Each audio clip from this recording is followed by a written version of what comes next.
Merry Christmas. What's up? Yippee ki yay, Yippee ki What's with the motherfathers. hat?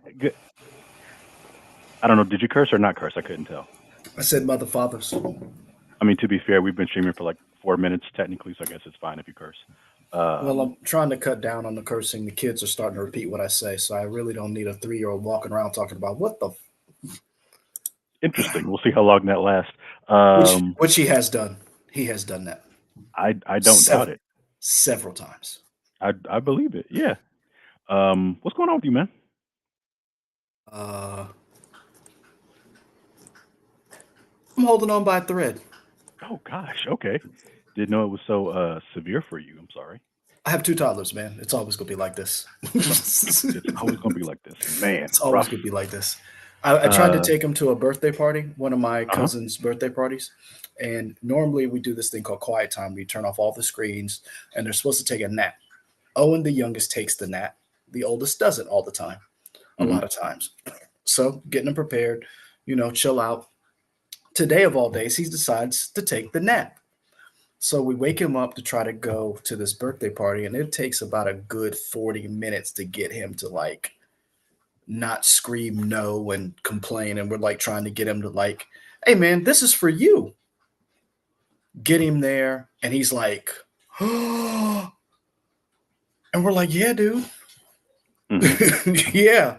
And it's like you're so drained just getting them there that it's like you can barely enjoy sad people I hadn't seen in a while, because of family and COVID. And you're just like, is it like this every day? And you're like, Right. yeah. Okay. Like Fair Bamboo, I enough. can put outside. She barks, and I'll be like, "Hey, man, I ain't got the time for that." You do that with kids, somebody may say something. Somebody should say something. Yeah. Not just me. Mhm. Hopefully they should. They should, but do they? Okay. Great. Uh, Depends on your neighborhood and how cute your kid is. okay. Well, getting away from your children and possible DSS coming.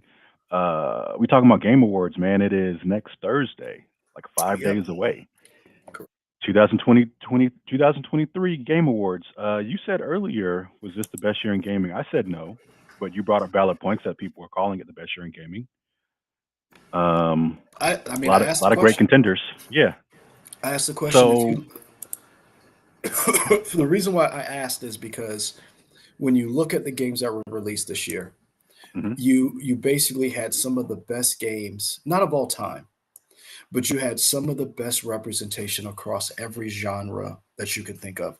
If you like simulating and driving games, you got two big ones. If you like RPGs, you got big, huge RPGs. If you liked action fighting games, you got those. If you liked horror, you got those. Indie games are on the rise. So if you look at whatever your fancy is, you had a game that was the best, if not one of the best of all time, released in this year. And you had mhm. remasters of some of the best games of all time. So that's what made me wonder, is this the best year in gaming? And it made me ask the question. And when you look at some of the games that were nominated, you're like, okay, these are the names that were nominated. Then you look around, you're like, whoa, this didn't make it. This didn't make it. And you're like, that's a good game. So um, we can get into other things, but what's your thoughts? What made you want to have this conversation? Oh, well, I feel like I mean the easy answer is whenever we're looking for topics, I always feel like doing one before the Game Awards is easy topic discussion because it gets people talking, it gets the chat talking. Once they start getting in here, they'll weigh in with their Game Award nominations and stuff, and we can Mhm. kind of just go category by category and looking at the games to see which ones we know, which ones we don't know, and it also kind of talks about gives you a chance to look at the state of gaming for that year as a whole. Mhm. I think Jeff Keighley, I think Jeff Keighley deserves his flowers for trying to be that place to make gaming elevated. We know games can do a lot. People who play games know games can do a lot of things, but people who don't know, they try to downplay them. Granted, they're getting more and more recognition, but they're still not where they want to be. And I feel like Jeff Keighley is one of those people, along with others, but he's one of the people that are trying to elevate gaming and realize, hey, we have um, who's the guy that always curses that made take it takes two and like brothers and all that stuff, and he's just like I know you're f talking the about. Oscars. Yeah. Um, because this is, but say what you want, but he had a valid point of just trying to be like, the Game Awards have come a long way from the Spike Video Game Awards. Uh, True, but I also think that one of the things that has to be taken in consideration is in connection. I don't say in connection, but with the idea that this is the video game awards, I think this is being. I don't know what the numbers are. I know millions of people, hundreds of thousands of people watch this thing. Um, I'm not gonna say that I didn't that I'm not a fan because I am, but I think the more and more people watch it, the more legitimate it becomes, and then the more and more we have to take these categories and this business serious. But we also have to remember this is a very young industry, unlike movies who have been around for over 100 years. Music, which has been around for over 100 years, there are academies and there are associations and organizations that have been there to uplift these movies with storytelling, music with the different sounds. If you look at their each individual, they still have factions or wars fought over legitimacy in their own field. So if you look at the Oscars and you look at filmmaking, the Oscars right now are having a reckoning of what is cinema and what is film, what category should be. We right now we don't have an Oscar category for stuntmen and women or stunt people. We're having an argument of whether or not if your movie is nominated for best foreign film, you can't win best picture. So if you win best international or foreign film, you can't win best picture. Animation a lot of times is not considered for best picture. So you have all these. Didn't Roma win Best Film? It did, Or but that was or it won Best International Film or it something. did, but I don't believe it won. It's either one or the other, if I remember correctly. But it's Okay. this weird, and that's what I'm saying. Like these weird little rules and infighting within the Oscars. Then you have the Grammys. And we've all, if you're a hip hop fan, you know about the history of the Grammys and the infighting of what is considered hip hop and what is considered music. Who wins best album? Like when you look at who has won, when Beyonce has released an album, how many times her album has lost out to somebody else over best album? And what is best?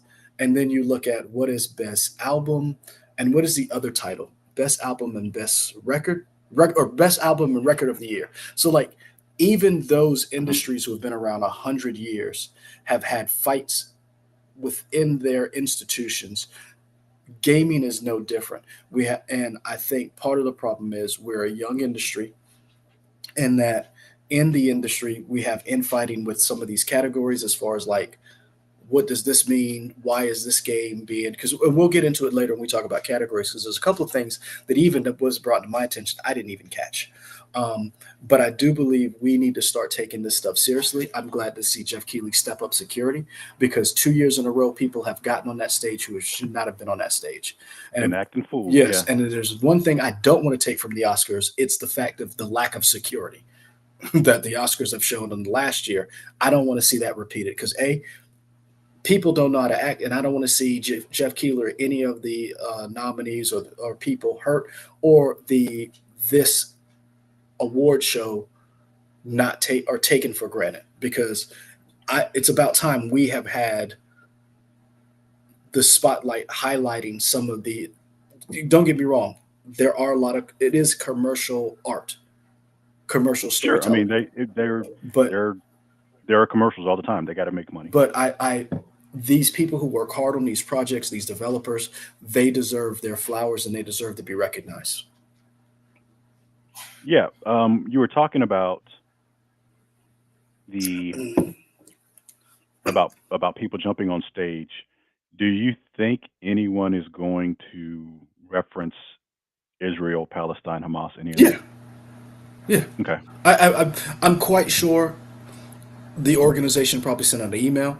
I'm quite sure because right now you even see people online pushing for those things, and not just Israel Palestine, the layoffs at Destiny or at Bungie. We've seen multiple layoffs at multiple companies. Epic. What's another one? Right now, Bungie and Epic are the two that are on. But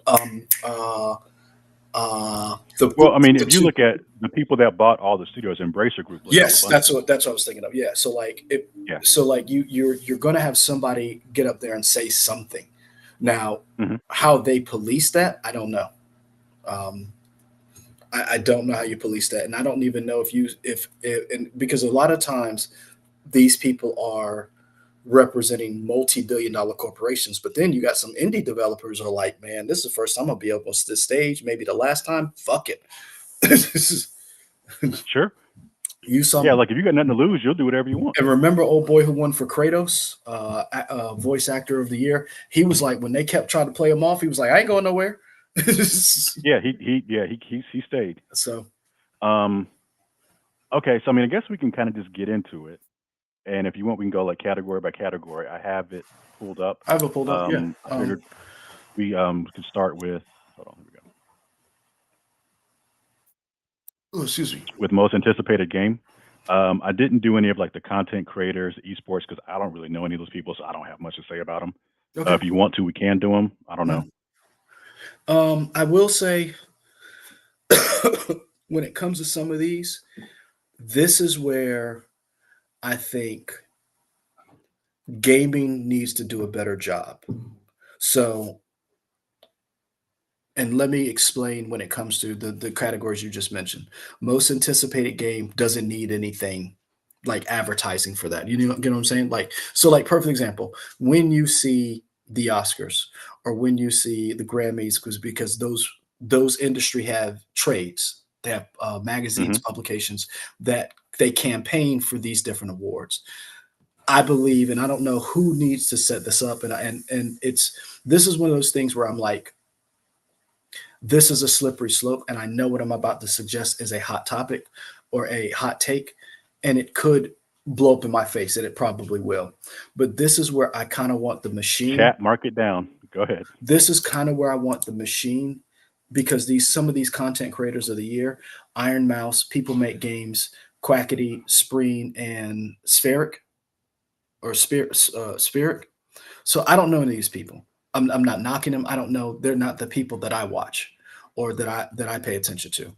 But I wonder, should they have be more promoted in the mainstream as far as like in our trade magazines? Is this something where there's like, should Jeff Keighley partner with somebody and says, these are your nominees? Does that make sense? In other words, so that there could be some legitimacy to content creator of the year, not just from in our industry and on the gaming side, but from the other industries as from outside the industry.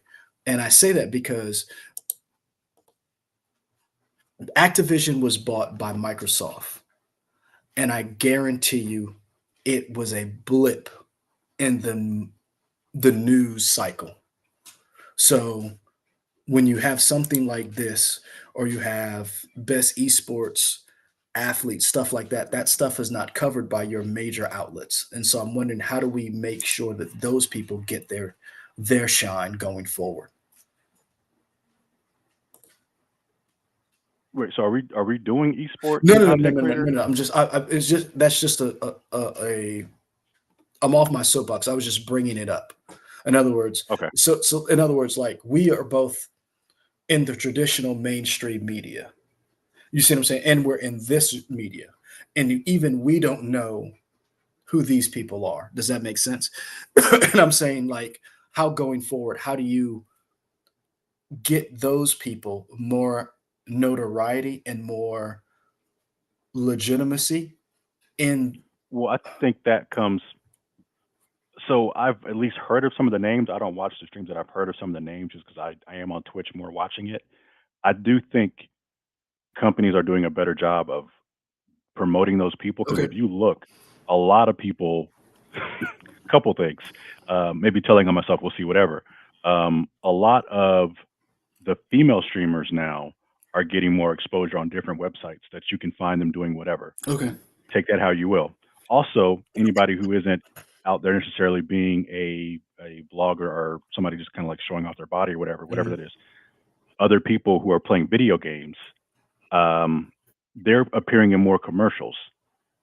The issue is it's all in the same network of those commercials. You're only probably only seeing them on Twitch. Yes, and, Like I've yes, seen yes. so many Uber commercials and DoorDash commercials featuring Twitch streamers, but again, you're only seeing that on Twitch. And so I guess that's my question. Like, how does it? And that's one of the things that I think that the problem that the video game awards is going to have for a while, until we have that crossover. You know, where more people from the outside of the industry are coming in who are fans, and then boosting the publicity of this genre and this award show outside of the genre. Last year we had Al Pacino. And Banks, you bring up a very good point. Do these people deserve legitimacy? They can be perfectly content and paid just operating on the nerd sphere. I agree with some of that. The problem is until this genre gets notoriety and legitimacy outside of our nerdscape, we're always going to have to fight for that. You see what I'm saying? And I think the more Jeff Keighley does this, the more we're going to have to fight. And as that fight continues, we're going to have to make sure that these categories. So let's get to the first category. You'll see exactly what I'm talking about. So what's the All right. first category you got up? Because I have a point So that the I'm getting to. categories. Okay. The first one we have is most anticipated game. Okay. I'll read out the categories here. We can do it this way. I just got to put this on two different screens because I'm only on one screen today. Let's see what we have this one. Okay. Most anticipated game, recognizing an announced game that has demonstrably illustrated potential to push the gaming medium forward. The nominees are Final Fantasy VII Rebirth from Square Enix, Hades 2 from Supergiant Games, Like a Dragon Infinite Wealth from Ryuga Gotoku Studio.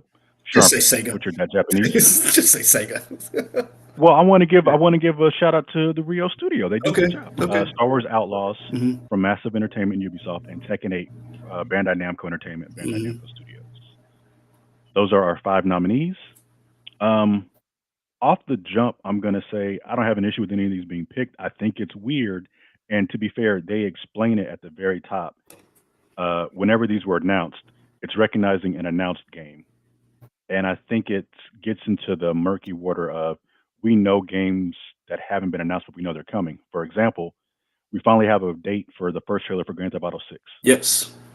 December the 5th. Unfortunately, yes, unfortunately, that didn't happen until after these were announced. But I feel like that would easily win this. Yes. Everybody Yes. wants to know that game. I mean, if you look when they just put up a screenshot of saying when the trailer was announced, I think within 4 hours it already had 54 views. 54 million views. And not only that, how do you determine these 5 games? And see, that's my thing too. How do you determine these 5? Because here's the question: Final Fantasy VII Rebirth is a remake, or Hmm. so Hades is an actual sequel. Like a Dragon and Infinite Wealth is the game in a continuing uh, series. Star Wars Outlaws is a brand new game in a known IP, and Tekken is another sequel. Hmm. Should most anticipated game to me, I'm wondering, should most anticipated game be an unknown or not, or brand new IP? Does that make sense? Because I'm looking at this and I'm like, like this no brainer that a Star Wars game is going to be anticipated. Hades 2 is going to be anticipated because the first one was such a great game. Final Fantasy VII Rebirth is going to be anticipated because it is the second game in the Part two part of two. this. Yes, Well, part technically, part it might be the 4th game, but like I can't keep track. Tekken 8 is the 8th game. Mhm. So I guess, and how do you pick these 5? So you know what I'm saying? So like, I understand the So commercial. these are picked based on, at least if I remember last time, from who the people who judge. They submit their answers or their nominees for who they think would pick it, and Mhm. then whoever gets the top 5 votes that are the top 5 or top 6, that becomes the nominees. And so, So like outlets like IGN or Giant Bomb are yeah, kind of funny. Those people, they're like, oh, these are our nominees for most anticipated games. If I had imagined, they probably, if I had to imagine, they probably select only the games that have, if not a release date, at least games that have been announced. yeah. So that's probably how they narrow it down. Because I do like the idea of maybe it's a game you never heard of, Hmm. but at the same time, I feel like if you haven't heard of it, it's hard to be anticipated about it Well, because you don't know anything I about it. don't, maybe not. And I guess my thing is maybe an unknown IP as far as like this is a brand new game. So, in other words, Mhm. like a game that is not a sequel, that is a new game coming out. So, like, and I would like to know what the vote how they chose the voting. Was it ranked choice voting or was it just flat out you sent 30 games and they all picked and they did one, two, and three? Because I noticed Justice League, Suicide Squad Kills the Justice League is not on there, and I mean, there's a reason for that. I there's a reason for it. True, I agree with you, but I guess what I'm saying is I am I am glad that game's not on there because to me, if that game was on there, I would think that there would be something shady going on. Does that make sense? If that game was on there, and Hmm. so I'm not trying to impugn the video game awards as impugn their characters saying that you can buy your way onto this platform, but I do notice that these games are some of we already know kind of what we're getting with these games. Does that make sense? And so I'm be honest with you, So I then, could care less about what? this because Uh-huh. we already know they're already known. Like I'm not like I guess what I'm saying is I'd rather be more anticipated. Like show I would rather them do games like here's the next games that we know are coming out. You haven't heard of them. What game from these unknown games are you more excited for based on these trailers? Like I'd rather see that than this. Does that make sense? Yeah, but I think you would want a different category then, And maybe I do. And that's why I said these categories, I think because I feel like it's kind of a catch-22. Like with anticipated, you kind of need to know a little bit about it just agreed. so you have an idea. Agreed. Because Because if you want to like truly unknown, it's kind of like I don't know if I should be excited because I don't know anything about it. and because my thing is this, we already know what these games are going to bring to the stage. So like Hmm. and honestly, when it comes to most anticipated, I'm not in I don't I'm not gonna say I don't care about these games, but these games don't excite me. So you wouldn't. So if I were to say pick a winner, you don't have a winner. Star Wars Outlaws only because it's Star Wars. Okay. That's it. Um, if I had to pick a winner, I mean, personally, for me, it's obviously Final Fantasy VII Rebirth. Yeah. But I I'm think, shocked. I'm shocked you didn't pick 80s too. um, As much no, as you Rebirth. enjoyed the first one. Okay. Yeah, yeah. But with Rebirth, if you played Remake, you're like, oh, they're going some places. Hades Okay. 2, I kind of have an idea of what it's gonna be, more of the same, which is great. But I feel like there's a little bit of unknown for Rebirth for me, which gets me excited for Okay. Let's that. move on. What else you got? Yeah. Let's see. Next category. Banks 5757. What is the reason that you're asking about? Best adaptation. Recognizing outstanding creative work that faithfully and authentically adapts a video game to another entertainment medium. Now, I was critical of this one, and the more I think about it, the more I do like this one because I feel like we are the people who would take this category seriously because the faithful adaptations of these things is important to us. Hmm. So So the categories our nominees are Castlevania Nocturne, Gran Turismo, The Last of Us, the Super Mario Brothers movie, Twisted Metal. I've actually seen 4 out of 5 of these. I've seen 3 out of 5, and Yeah. I haven't seen Gran Turismo or Castlevania Nocturne. I actually like Um, the first Castlevania cartoon better than Nocturne, at least so far. But Nocturne wasn't bad. I just enjoyed what the first one did. um, Banks, to answer your question, what's the reason? I don't know, but I will be honest with you. I don't know what that category is for, and I agree with you. Cyberpunk, and I guess this is where the question about the most anticipated. Cyberpunk did crash and burn, and we're going to get back to that because I think what that studio's done deserves recognition, and I would like to see more video game companies do that going Okay. forward. But for this, And go ahead. Banks talks about the reason Banks adds the reason Suicide Squad killed the Justice League not being our most anticipated. I guess so. What's the reason for it not being there? It's not anticipated. I mean, I I want mean, to go. yeah, I I'm think like, based on that first trailer we saw earlier this year, not the developer diary, but that first trailer they showed, it did not wow anybody. Everybody and was complaining about the microtransactions. It looked kind of bland, so it didn't give a good first impression. So I think that's why it's not anticipated. a lot of people were upset about you basically shooting purple stuff at everybody and the live service elements. But for this, I think it's a race between The Last of Us and Super Mario Brothers movie. And I'm gonna be honest with you, I want The Last of Us to win. I just think Super Mario Brothers is gonna take this. I mean, I think this is Usain Bolt uh, running away with it with Super Mario Brothers. I just think that movie.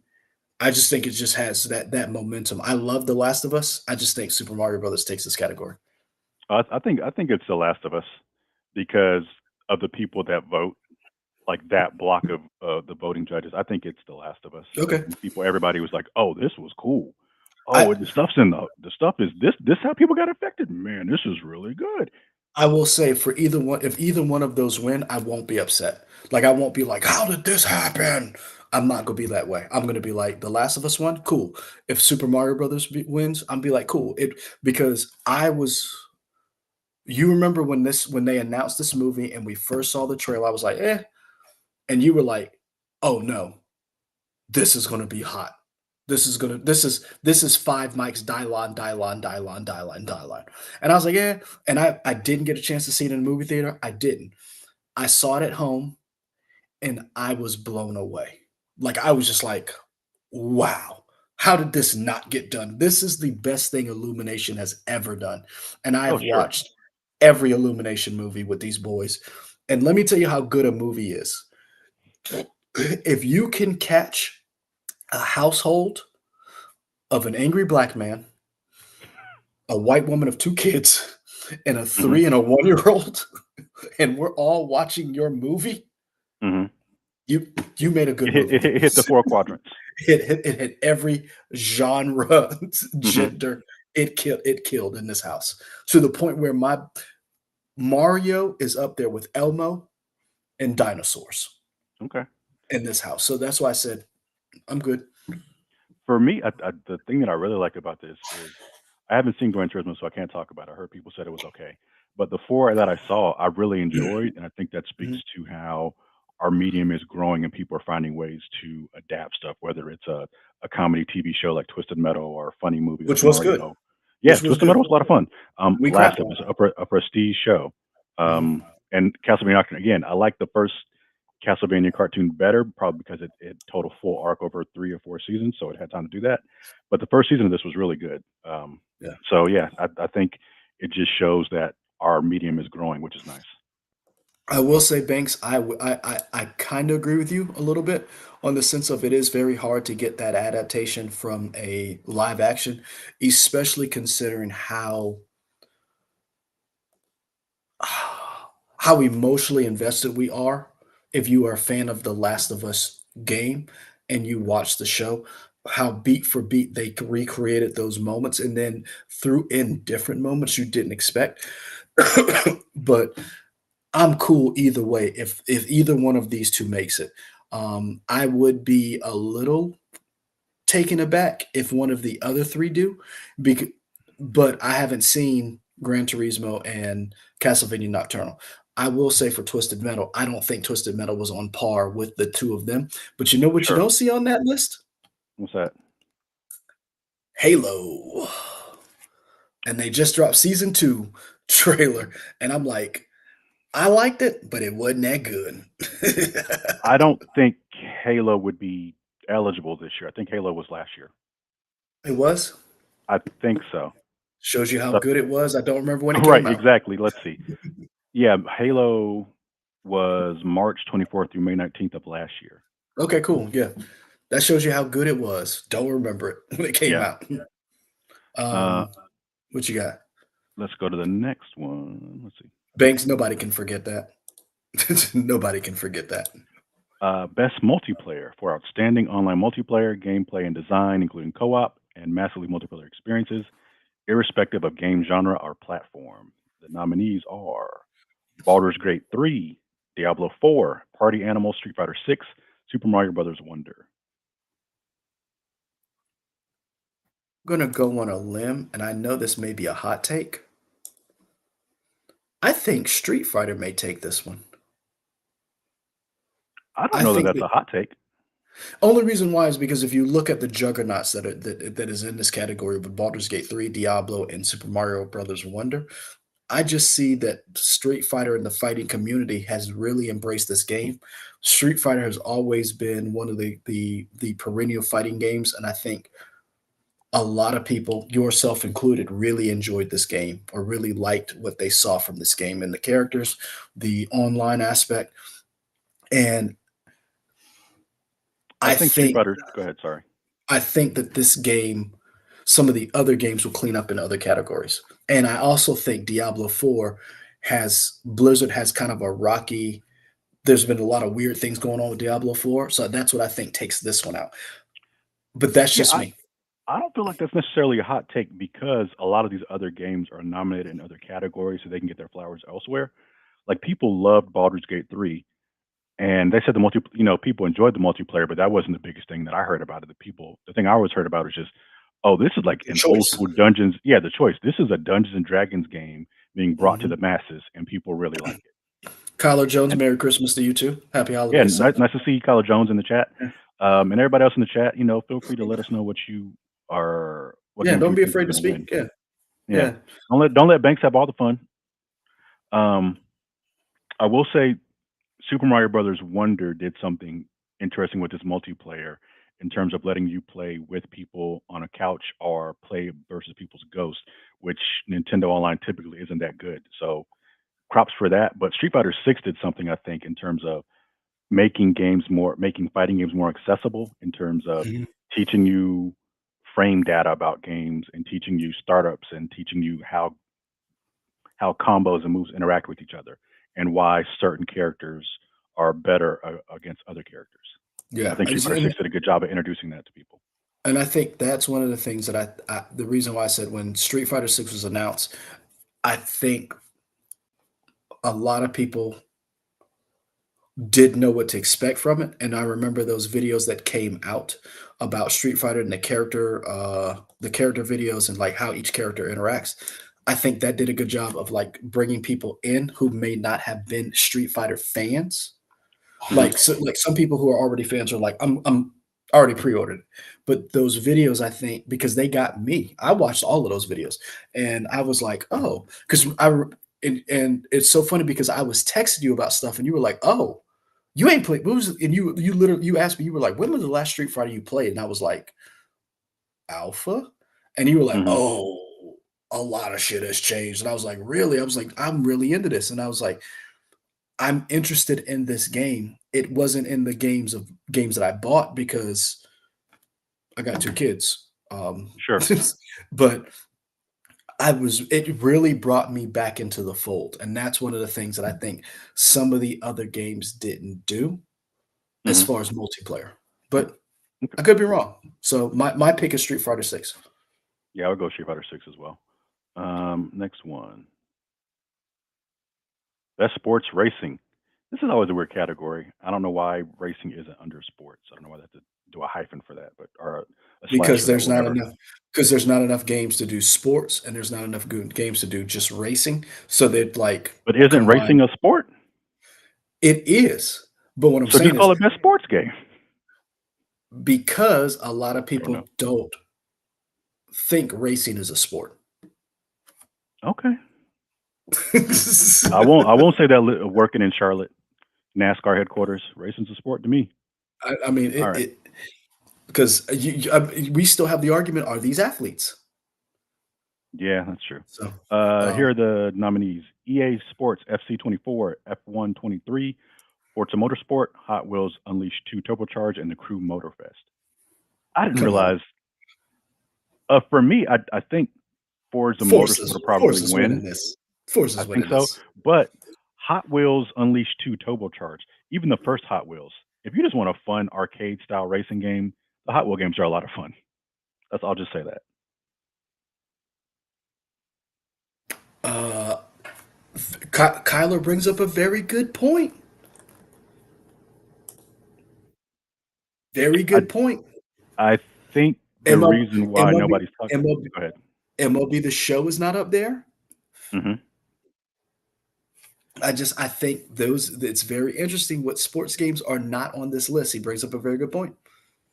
I think Madden isn't there. I think that's it's not there deliberately because people have said Madden hasn't really made the leap to get better each year. It's kind of just like, all right, you got new players, but the bugs that were still there from last year are still there. So if you're not going to fix your game, why would we reward you by putting you on the nominee list?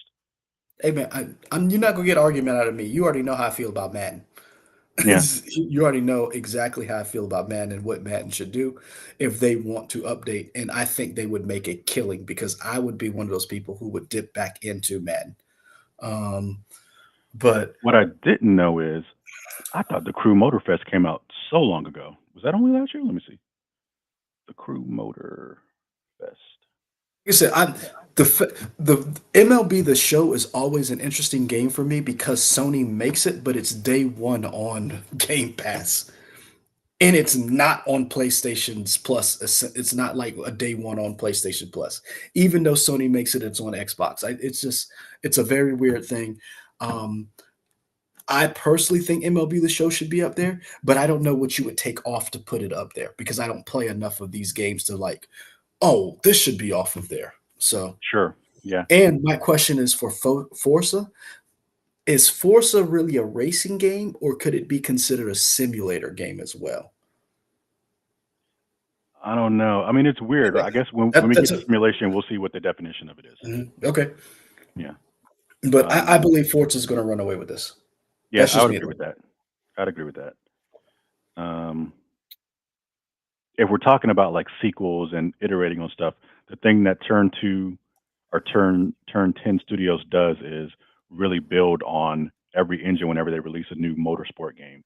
So them Mhm. going back just calling it Forza Motorsport, just like the graphics engine, the weather system, the damage, all that stuff is just stepped up so much within Forza Motorsport. So they put a lot of work into it to make it be the best it can be. Okay. Next one. Here we go. Okay, cool. Best sim strategy. Best game focused on real time or turn based simulation or strategy gameplay, irrespective of platform. So I guess I am in not. that I'm definition, not one. they go ahead. I'm not one of those players. So this. I'm not one of these players. So this is not for me. Sure. But I think with that definition, that would be why Forza isn't in this because it's not like when they say simulation, they don't mean like what does it mean to do something a video game version of a real life thing. They just mean like simulation in terms of turn based battles, that type of stuff. Well, when was thinking simulation, I was thinking like flight simulators, like train simulators. Would those games fall into this category? In other words, like the Flight Simulator came out and then they had a new update. I'm trying to remember what it was a big deal too. I'm trying to remember what it was that came out on Xbox. Would Forza fall into that category? Or would those games fall in this category? And then why wouldn't Forza fall into that category as well? That's what I'm asking. Maybe I didn't explain it well enough. My wife gets on me about that. No, I think it because it's by definition, it's not the type of game they're talking about in this particular instance.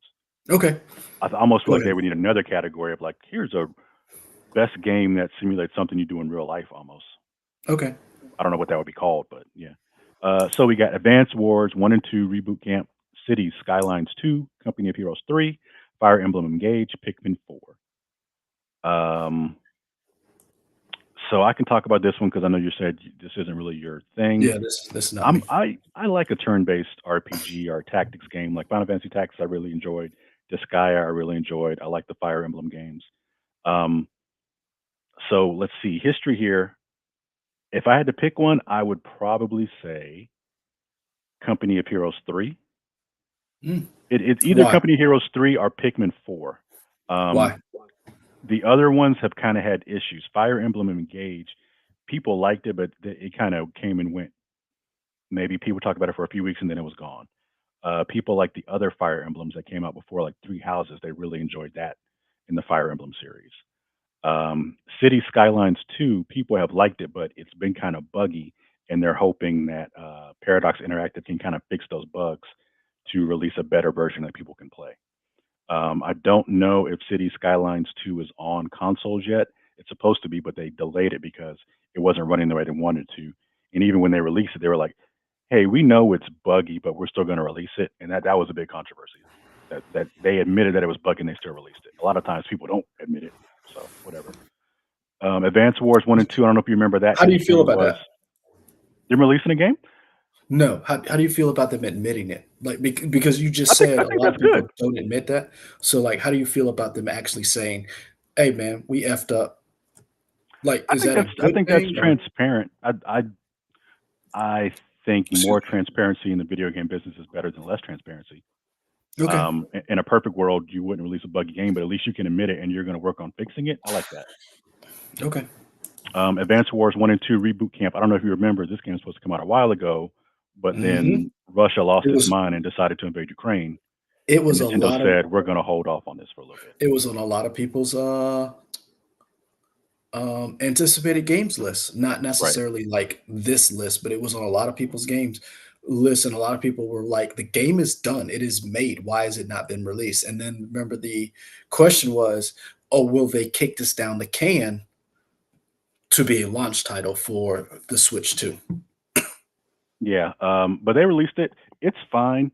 I don't know that it does anything new in the Advance Wars series. I think this is Mhm. kind of a test to see if people would buy this. Maybe they would make an Advance Wars 3 because people like the Advance Wars games on was it Game Boy Advance? I enjoyed them or Nintendo DS wherever they were.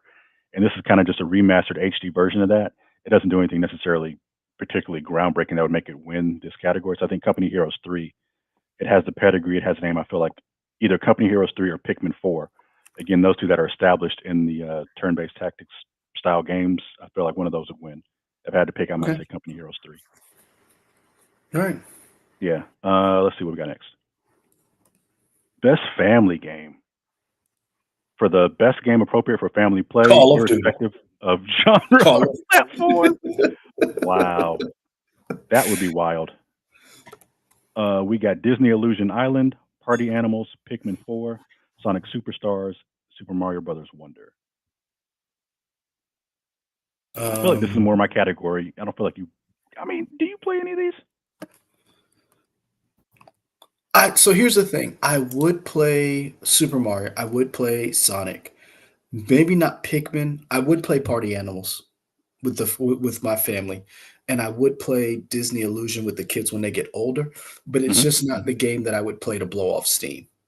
Sure, Does that make sense? sure. I it's And it in some cases, this will make you get more angry if you play with people that aren't good. Party games can it's really piss you off. and I'm one of those people who are like right now, I'm still playing Forbidden West, and a lot of times I just do the side quests because I just need to like just ramble. Just like I used to get on you about like not finishing Red Dead 2, Hmm. but I know if I started playing Red Dead 2, I would just do side missions. Like I would Sure, like yeah. I'm gonna put 100 hours on this goddamn Horizon game. Hmm. Yeah, it is. It is very easy to stray off the golden path of the game for sure. If I had to pick one to win, I feel like Super Mario Brothers Wonder would win because people enjoyed it when it came out. You have recency bias. It came out within the last 3 months, Mhm. and it's a solid game. And whether you want to admit it or not, it's going to get that Mario bump. A Mario people know Mario. People respect Mario. Um, they made a joke that Sonic Superstars made the unfortunate distinction of coming out like maybe a couple days or a couple days before or after Super Mario Brothers Wonder, and everybody decided to go to that game instead of Sonic Superstars, and that's why the sales were so low. Hmm. Party Animals, a lot of people like Party Animals. Um, that is a fun beat 'em up style, not even beat 'em up, just like a random interact with environments and try to knock people out of the environments game. A lot of fun. Um, it's fun watching people play Party Animals. Yeah, Party Animals is a lot of fun. I wonder if part. even though Party Animals is well known in Twitch circles and live streaming circles, I wonder if it's going to have a hindrance because it took so long to come out. We have been talking about Party Animals for at least a year, maybe more, and I feel like it took forever to come out. And once it did, I don't know if it got a big enough push for people to care about it. But like when Super Mario Brothers Wonder came out, people were like, "Oh yeah, this is fun," especially once you get those Wonder Seeds and the stages change. Yeah. Hmm. Let's see. It's Gang Beast's hotter family member. Wow, I Is like what? that. They're talking about Party Animals because Gang Oh Beast, the no! games. When I saw that, I was like, "Wait, what?" Okay, Yeah, yeah. Okay, I like that, Kyler. That's good. Let's go to the next glad one. they know what about these games. This is not my category. You remember when I got you playing Overcooked 2? You're like, "Oh, this is a lot Oh of yeah, fun." oh yeah. Party Animals is similar to that. Okay, cool. Not in the sense of cooking, but just in the sense of having fun with people and like Yeah, getting pissed off and trying to screw people over, that type of thing. Yeah. I'm down. Let's see. Best fighting. I think this is going to be an easy one, and I wonder if we're Street going to Fighter, agree. Best fighting for the best game design, primarily around head-to-head combat. God of Street Rock, Fighter, Mortal Kombat 1, Nickelodeon All-Star Brawl 2, Pocket Bravery, Street Fighter 6. Street Fighter. Oh yeah, Street Fighter 6. I think Street Fighter Yeah. 6 hands down. I think the other games are interesting. I think Mortal Kombat 1 and NetherRealm Studios has always done a good job of really making their games look incredible. But I think NetherRealm has an issue with Mortal Kombat 1 in the sense of there's been controversy around their fatalities in terms of what you have to pay for and how much you're paying for fatalities, which people are like, this is crazy.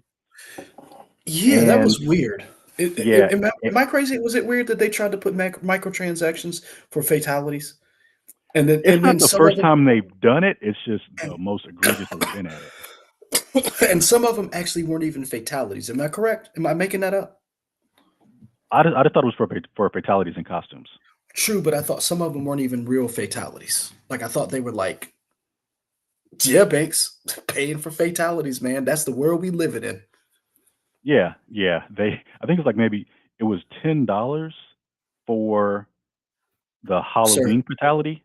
sir, that's a six pack. I mean, that's also like the cost of a. If you want to stick it into games, that's the cost of one character. Sir, that's a six pack. That is a six Yeah, pack of craft beer. yeah. It's wild to think that people would pay that for that. Banks was like, that is bullshit. I don't Not disagree. wrong, I don't disagree with you. not wrong at all. Um, but yeah, that's where we're at with that.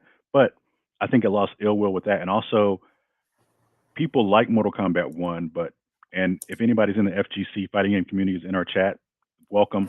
Let me know if I'm speaking out of turn, but I don't think people have grabbed on to Mortal Kombat 1 I after thought like the people, initial like people like it, but people are like the meta has kind of not really changed much and it seems like there's only a few characters that are really okay. And it seems like a lot of people have complained that there isn't enough to do with like high level gameplay within Mortal Kombat 1 compared to like Street Fighter 6. correct me if I'm FGC, wrong. if I'm wrong, yeah, let me know. Correct me if I'm wrong. I felt like a lot of people felt like if you're going to restart the game like this, there should have been more. Like if you're going to restart the entire franchise with a one, Hmm. you should have had more to do and more, and it should have been more fleshed out. I don't know. I mean, I won't disagree with you. I don't know if I won't say I agree with that, but I understand that. I'm just asking because you know me. I don't play fighting games anymore because I don't like my feelings hurt like that. I don't need like I lose a fight to a toddler every day. I don't need my self esteem beaten by playing people who play this professionally or Yeah. semi professionally. Yeah, I mean, with Mortal Kombat 1, I thought the story was wild and again, another kudos to another realm.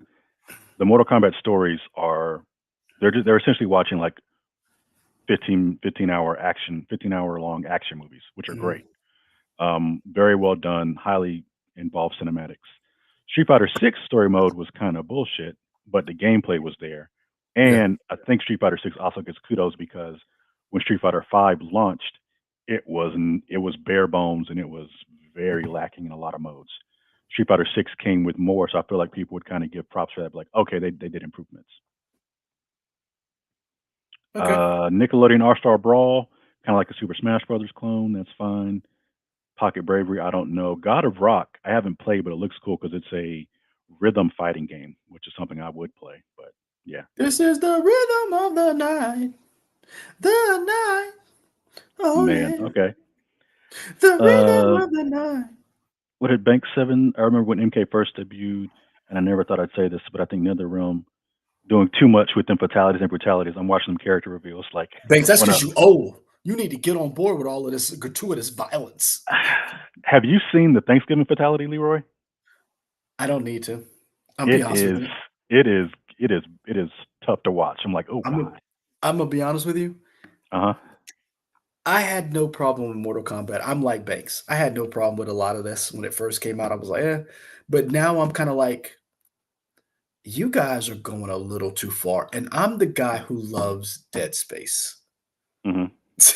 So I'm like, hey. But then I'm not a horror guy too. So I'm not a Hmm. gratuitous violence guy when it comes to that. Um, so I'm with Banks on that one. But again, I'm just one of those people. And here's the thing. Just because it's not for me doesn't mean it's not good. Now, here's a category I have some gripes with. Okay. The floor Best is yours, sir. RPG for the best game designed with rich player character customization and progression, including massively multiplayer experiences. The nominees are Baldur's Gate 3, Final Fantasy 16, Liza P, Sea of Stars, Starfield.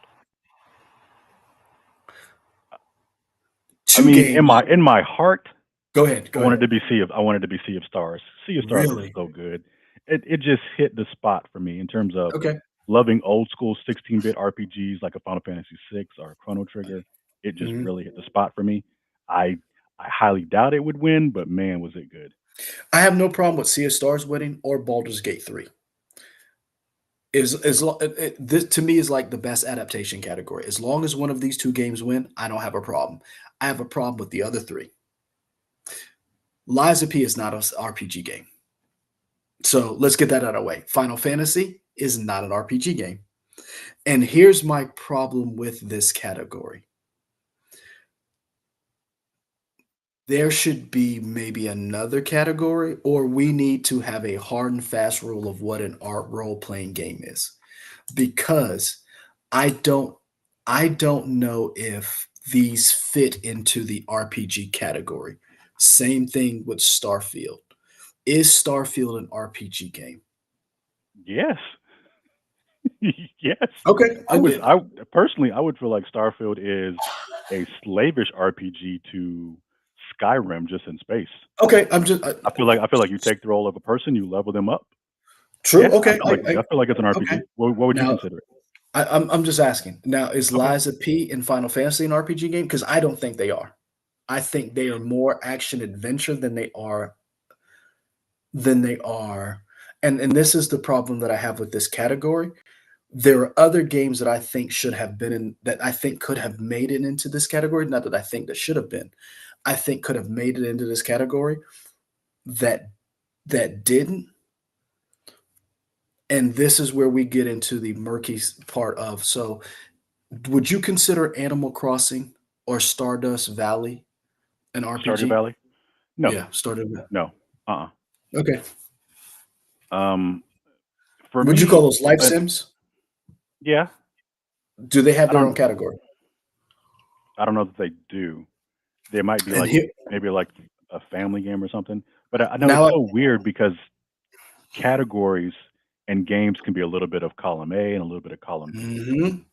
and it's I tough, don't right? think I think Final Fantasy in the beginning started out as an RPG, but as this game has evolved, I don't think this last iteration is an RPG.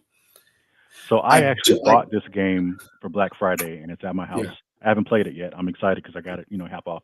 I'm excited to play it. I've enjoyed the Final Fantasy games. I agree, as Final Fantasy has really progressed, really from like maybe 13 on. Mhm. I feel like they become more and more action oriented and more like action RPG than just straight up RPG. I haven't played this one, but I know a lot of people have said this does feel more like a character action game, like a Bayonetta, just with like some RPG elements in it. So I could see that. So that's my problem with this category because So if what I would you type kick out to and put in with what? Or if you kick out Liza P and Final Fantasy 16, what would you replace them with? um so let's do this. would kick out. Um, I would definitely kick out Final Fantasy and um, because here's my question: if Final Fantasy 17 is a RPG and Lies of P is an RPG, isn't Wolong Fallen Dynasty an RPG? I don't know. Is it? I haven't played That, it. that, that's what I'm saying. It's the same thing. Yeah, but I mean, is it a question of people didn't like that as much as these other two? And here's a question: if they're final, if those are RPG games, hold on, let me take it back. Are they RPGs or did these games, because they're so big, push them out from being does that make sense? Like in other words, if a juggernaut comes into the category like a Final Fantasy, Hmm. does it push out something else that could have made it into that category? That's a good question. I'm trying to look at when stuff came out. When did Wolong come out? Same, and the reason why I ask is because what about Persona 5 Tactica? That just released like that. I think that was past the time of Okay, the nominees because that just came out maybe 2 3 weeks ago. I think. because here's another thing: Hogwarts Legacy. Is that an RPG? Uh, I would probably classify that as like an action RPG. You assume the role of a person, you level up spells. Yeah, probably. So that's and I guess that's what I'm saying is I don't know um, Marvel's Midnight Suns, should that have made it into this list? Did that come out within the time frame? I I guess what I'm asking is if those games came out, shouldn't they have more of a say to be in this category than this one, than these two, Lies of P? And I'm asking you as a purist, is that a fair assessment? As someone who's looked at gaming and has played enough games to say, okay, yes, as an authority on a game, as a gamer, I hate that term. Um, as an authority, as a person who's played video games and has a wide amount of knowledge, would you take out those two games to put something like that in? Um, I don't know what I would take out. I mean, if I had to Lies take of P. two of them out, maybe take out Liza P because, but then again, I haven't played Liza P to know. But I feel like I've watched. it's in the same type of genre of like a Wulong or a Dark Yes, Souls or yes, a yes. Bloodborne type of thing. And see that to me, Souls like should be its own category. Souls Interesting. like so like perfect example. Best indie, best animation, best all of those things I feel like should be in their own category, but I think they should be allowed to compete for best movie of the year. Same thing with games. If you're an RPG, you should be in the RPG category. But if you're not an RPG, you should not be in the RPG category. You should have their own category, Souls like. And if you're RPG, then maybe you do this like sports and racing. Combine Souls like an RPG. If you said that, then I'm cool. Okay. So, but I just don't think those two are and this is where I ask you, and that's why I diverted to you. Am I being a purist right now? And am I being one of those people who are like, that's not an RPG because I'm old? See what I'm saying? Because Yeah, they've I moved think it more goes back to every all games are trying to do a little bit of everything now. because the reason why I bring that up is because we have game of the year, best game direction, best narrative, best art direction, best score, yada yada yada. Um, Best action game and best action adventure. What's the difference? I mean, we'll get to those and we'll read that the But definitions. and so when we get to that, that's that. So now you see where I'm coming from. Okay. So if you had to pick out of these, who do you think is going to win? Who do I think is going to win? Yeah, Oh, Baldur's Gate, hands down. yeah, I agree with that. Baldur's Gate's going to win. I agree with I that. think hands again. I think Baldur's Gate's going to win, but I'm okay if Sea of Stars wins as long as none of the other three win. I'm good. Okay. Yeah, All right. Next one. Best action adventure game. The definition is for best, which really Spider-Man 2. okay. I'm never a fan of using a word to define itself. So for the best action adventure game combining combat with traversal and puzzle solving. Oh, puzzle solving? Zelda. So we have Alan Wake 2, Marvel Spider-Man 2, Resident Evil 4, Star Wars Jedi Survivor, The Legend of Zelda Tears of the Kingdom. Now here I got two things. One, if puzzle solving is a big part of the action adventure, I don't think Spider-Man 2 has a lot of puzzle solving. I think they have a lot of side quests, but And a it's lot of not like they have a lot of shitty puzzles. yes. And Spider-Man I 2, fun, not good puzzles. don't think they have the puzzles on par with The Legend of Zelda. Two, I think innovatively as an innovative game, I think Legend of Zelda takes this prize home. No question, Hmm. Legend of Zelda.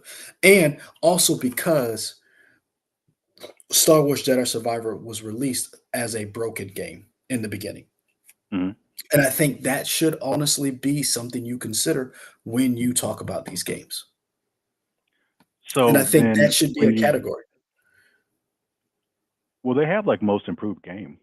Yes, I So agree. I'm curious, like when people think about a game, do they need to think about it at the time it released or now That when it's out? Because like when you that's got patches and stuff, it's I don't know. uh-huh. Because now we're getting into best ongoing game because that's what Cyberpunk is up for because they released Phantom Liberty, which was like if this was the game that was released at launch, you would not have gotten the hate that you got. Hmm. You see what I'm saying? So like so for me, Legend of Zelda takes this. Oh, Jedi Mike is in the chat. What's up, Jedi Mike? It's up. Look, I mean, we got Jedi Mike, K's in the chat, Bank757, and Kyler Jones. So yeah, we've got a squad. Yeah. Um, What's up, people? Yeah, man, it's interesting for me. For this, I would probably I think Legend of Zelda is going to win because I don't think it's going to win Game of the Year. So people want to. It's kind of like when you're doing like Oscars and stuff. Oh, you're not going to win Movie of the Year, but I can get you in something else like Best now, Animated Screenplay or do you something. know who I want to win? You said Spider-Man too. At first, I thought it was going to be Spider-Man 2, but when you threw in the puzzles, I want Alan Wake 2 to win. But if you're talking about puzzles, Hmm.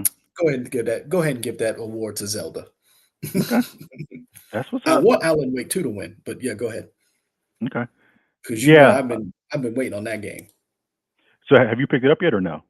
It's so here's the thing. It's on my wish list. Someone is going to either give me a gift card to buy it because it's not on sale. It just came out, and there's no physical copy, so I have to use a gift card to get it because I Okay, was told, "What do I want for Christmas?" And I was like, "I don't know, gift cards." So, so that's yeah, what's up. All right. Let's so see yeah. next category. Best action game. For the best game in the action genre, focused primarily on combat. Hmm. Our I know nominees who I want to are win this. Armored Core 6, Fires of Rubicon. I always love that word. Rubicon is a great word for everything.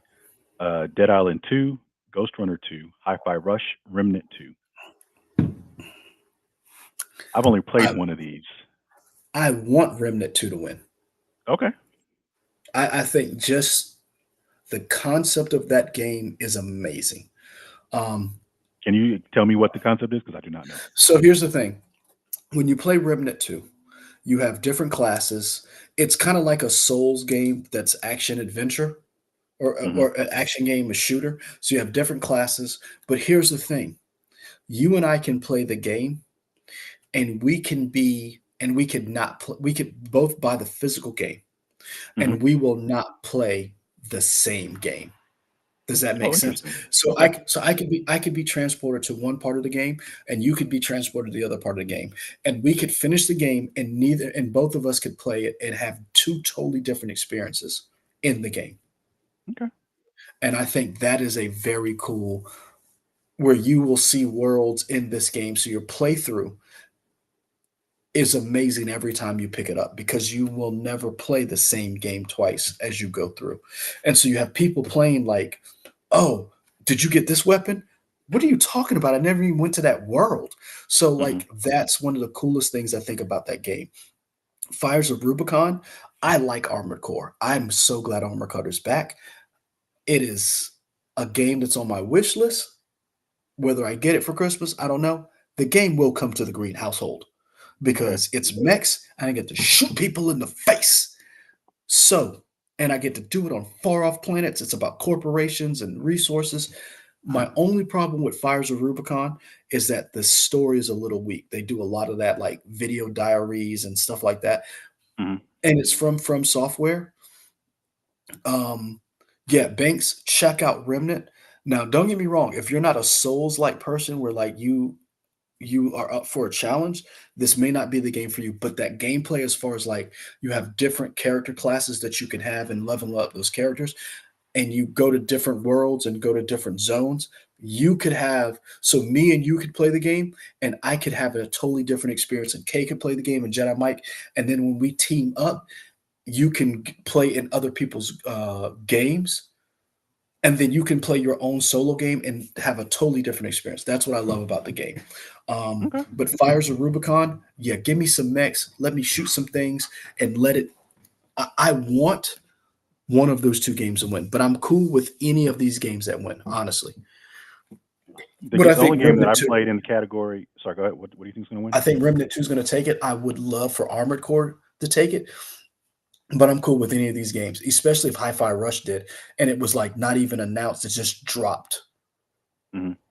The only game that I played in this category was Hi-Fi Rush, and I really loved it.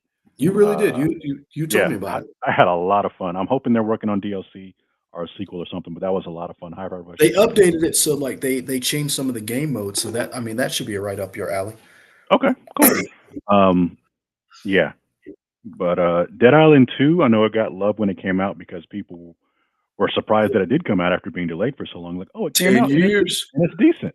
10 years. It didn't blow anybody away, but people were just happy that it was decent. So I guess that's good. I don't know. I mean, I think it did blow some people away because of how much it sold. I think didn't they sell 2,000,000 copies of that game? Did they? I don't know. I'm not sure. Hold on, let me you know what? Dead Island 2. Let's look that up. Dead Island 2 sales. I wanna say yeah, 2,000,000 sales. Okay. Sold over 2,000,000 copies since the launching in April 21st. Yeah. Knew I didn't make that shit up. Okay. I ain't been drinking that much. Yeah, if I had to pick a winner for this, I might say Remnant 2 for Okay. what I think would probably win. All right. Next one, best VR AR. I'm out. Yeah, we can just read this off in chat. Y'all let us know because I don't know. For the I'm best out. game experience, playable in virtual or augmented reality, irrespective of platform, we have Gran Um, Turismo 7, Horizon Call of the Mountain, Humanity, Resident Evil Village VR mode, and Synapse. I'm gonna tell you I right don't now, know. it's gonna be Horizon, Horizon or Gran Turismo. I don't know that people. Interesting. Okay, I'm gonna go. I think it's gonna be Resident Evil Village VR mode. Okay, And I'm just thinking back to when we played Resident Evil 7 in VR, and even it though it made me was want to throw up, it it it was it intense. It was it was good. It intense. was good. Yeah, I don't really have much I else to just say except for I just nobody's remember really. Go ahead. Horizon's Call of the Mountain. That the state of play really did make me. So Horizon's Call to the Mountain made me want to play um, Horizon. Forbidden Just West or like whatever. yeah, Forbidden West. Okay. And Gran Turismo, the reason why I'm like that because it's a car game and like it's not hard to make that. Does that make like to me let me take it back. It makes sense that that would be a great game. Not that Hmm. it's hard to make. I like it makes sense that that would be an easy game to make because that would be an easy thing. It's a no-brainer. Not that it's easy as far as development. It's just like, oh, you don't have to recreate space or like you just recreate. People drive, so they get the idea Yes. of doing it. Yeah, Yes. sure, Thank you. I get that. Yeah. Um, I heard good things about Humanity. Didn't play it. Is that the one where all the people from Metal Gear Solid are back? David Hayter and old girl Humanity? Oh, I Yeah. don't. I don't know. I'm not sure. Uh hold on. Yeah. Humanity VR game.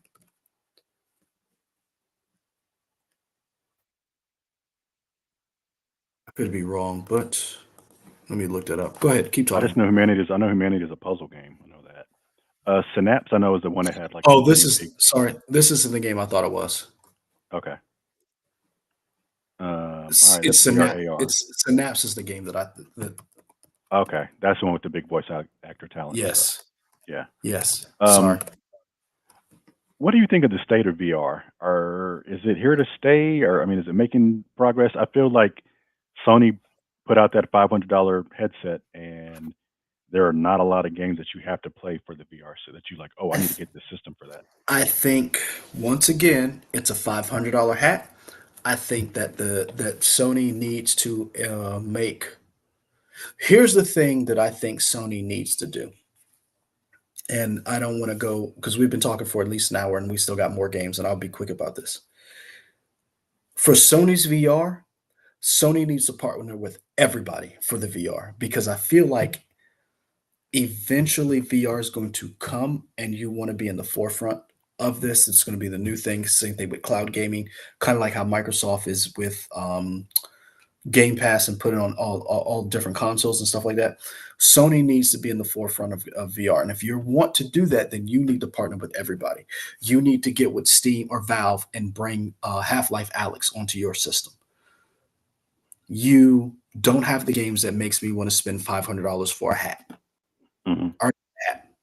My Hmm. wife bought this. It wasn't $500. I can take it off. Okay. So I think what I'm saying about that is none of these games that are best games of the year for VR makes me say I want to have it. Okay. It doesn't. So if Sony wants to have VR going forward, they need to get people like Rockstar. They need to get people on board with gaming. So make a VR Rockstar game. Make you go back and make Batman Arkham Knight VR. You do stuff I like mean, that. there is a Batman VR game. There is a Batman VR game, but it's not Arkham Knight. See what I'm saying? Hmm. Like, go back and make some of these old school games, make them VR, and make people because it's got like if this is the best of the year, I'm not buying that. Hmm. So moving on, Mobile game. I mean, we can skip this if you want. skip I it. don't. Yeah, I got nothing to say about mobile games. If I Marvel Snap ain't up here, I don't care. give no fucks about this. All right. Ooh, here we go. Best debut indie game. I got For a the real best big. debut game created by a new independent studio, I got a big honking. we got Cocoon, we have Dredge, Pizza Tower, Vinba, and Viewfinder. I want Cocoon or Dredge to win this. I my heart wants to go to Vinba. Really? Yeah, I cried when I played Vinba. Oh, That was some good stuff, man. If you guys really? haven't played Vinba, it's really good. It is Okay. about the story of. It starts with Vinba as a titular character. She's the mom. She is a Indian immigrant that moves to Canada with her husband, and she becomes pregnant, and then you kind of play as the son, and it's his struggle to accept his Indian heritage being in Canada. Okay.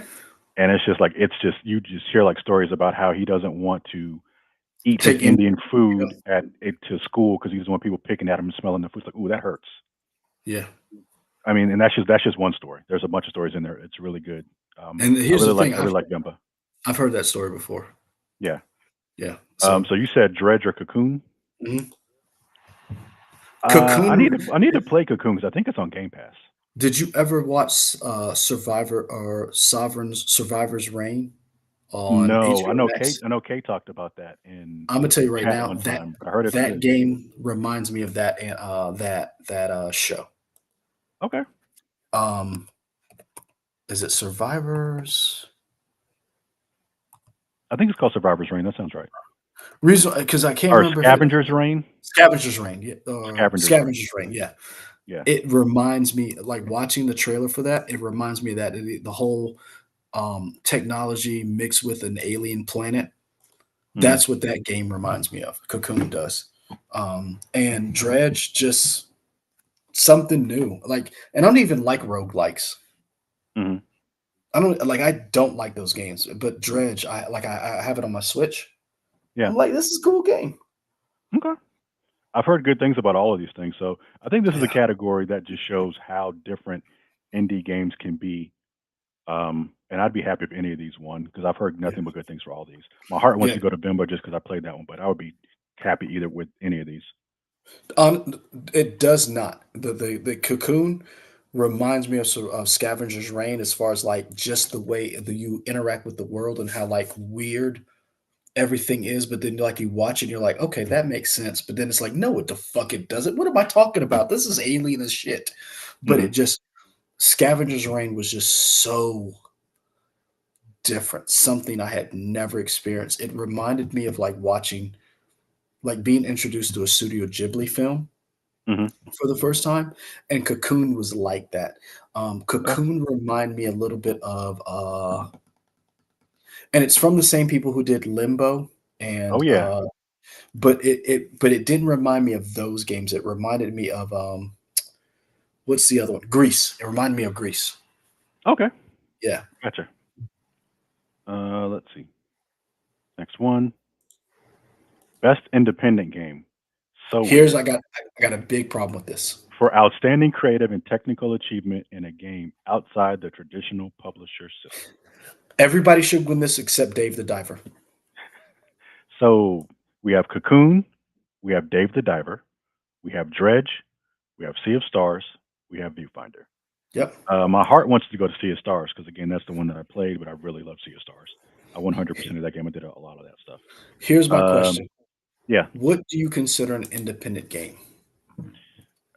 it's how do you answer that, right? I mean, I think It's very easy. it's It's very easy. changed. I think an Has it? independent game can be a game that is made by one or two people, or it could be a game made by 200 people if it's not published by like a big studio. Here's here's my It's tough. question. Yeah. What considers so Banks, yes, Scavengers Reigns on HBO Max, I think it's 10 episodes. It's each episode's 30 minutes. It's very good and it sets itself up like you can go back to this universe, but I don't want to spoil anything. Just watch it. It is very interesting. It is very, but back to this. The reason why I bring this up is because, and I didn't even catch this. I didn't know this. Dave the Diver is made by a company called Mint Rocket, right? That's correct. Mint Rocket is who made the game. They have a couple other games out there. Like you said, they're a small indie developer, it seems. But Hmm. here's the thing Mint Rocket isn't technically totally an independent developer. Mint Rocket is owned by Nexon, Hmm. and Nexon is a fucking $274 billion company in Korea. Yeah. Yeah. So is that technically an indie game? And so the reason why I bring I that up don't is know because because I mean it's and not like so is indie mean the aesthetic of the game? It looks like an indie game because that's different. Now, if you want to talk about it, it does. But here's the thing: Nexon and Mint Rocket have the money to put out just, and this is what I was talking about before. When you campaign for these things, remember we talked about Miramax and how Miramax was able to figure out on the movie side when it comes to an Oscar, they were able to figure out okay, targeted ads. They were able to campaign and get their movies an Oscar because they Mhm. knew how to work the system. Mhm. This seems a little underhanded to me that you have a studio in Nexon, or no, you have a developer in Mint Rocket Mhm. that is a subsidiary of a larger company. To me, that does not say that's an indie game. Now, these people might have worked on an indie game, but you had more resources than every single one of these companies put together in what I'm realizing. So to me, that's why I said when we come back to, are these categories legitimate? We need to figure this out now because this seems a little underhanded, in my opinion. This would be like saying, okay, the independent film awards, right? Mhm. And a movie is made by a company. And then you find out, oh, that's a subsidiary of goddamn Disney. Mhm. Is that still an independent film? I mean, technically, maybe. Boom.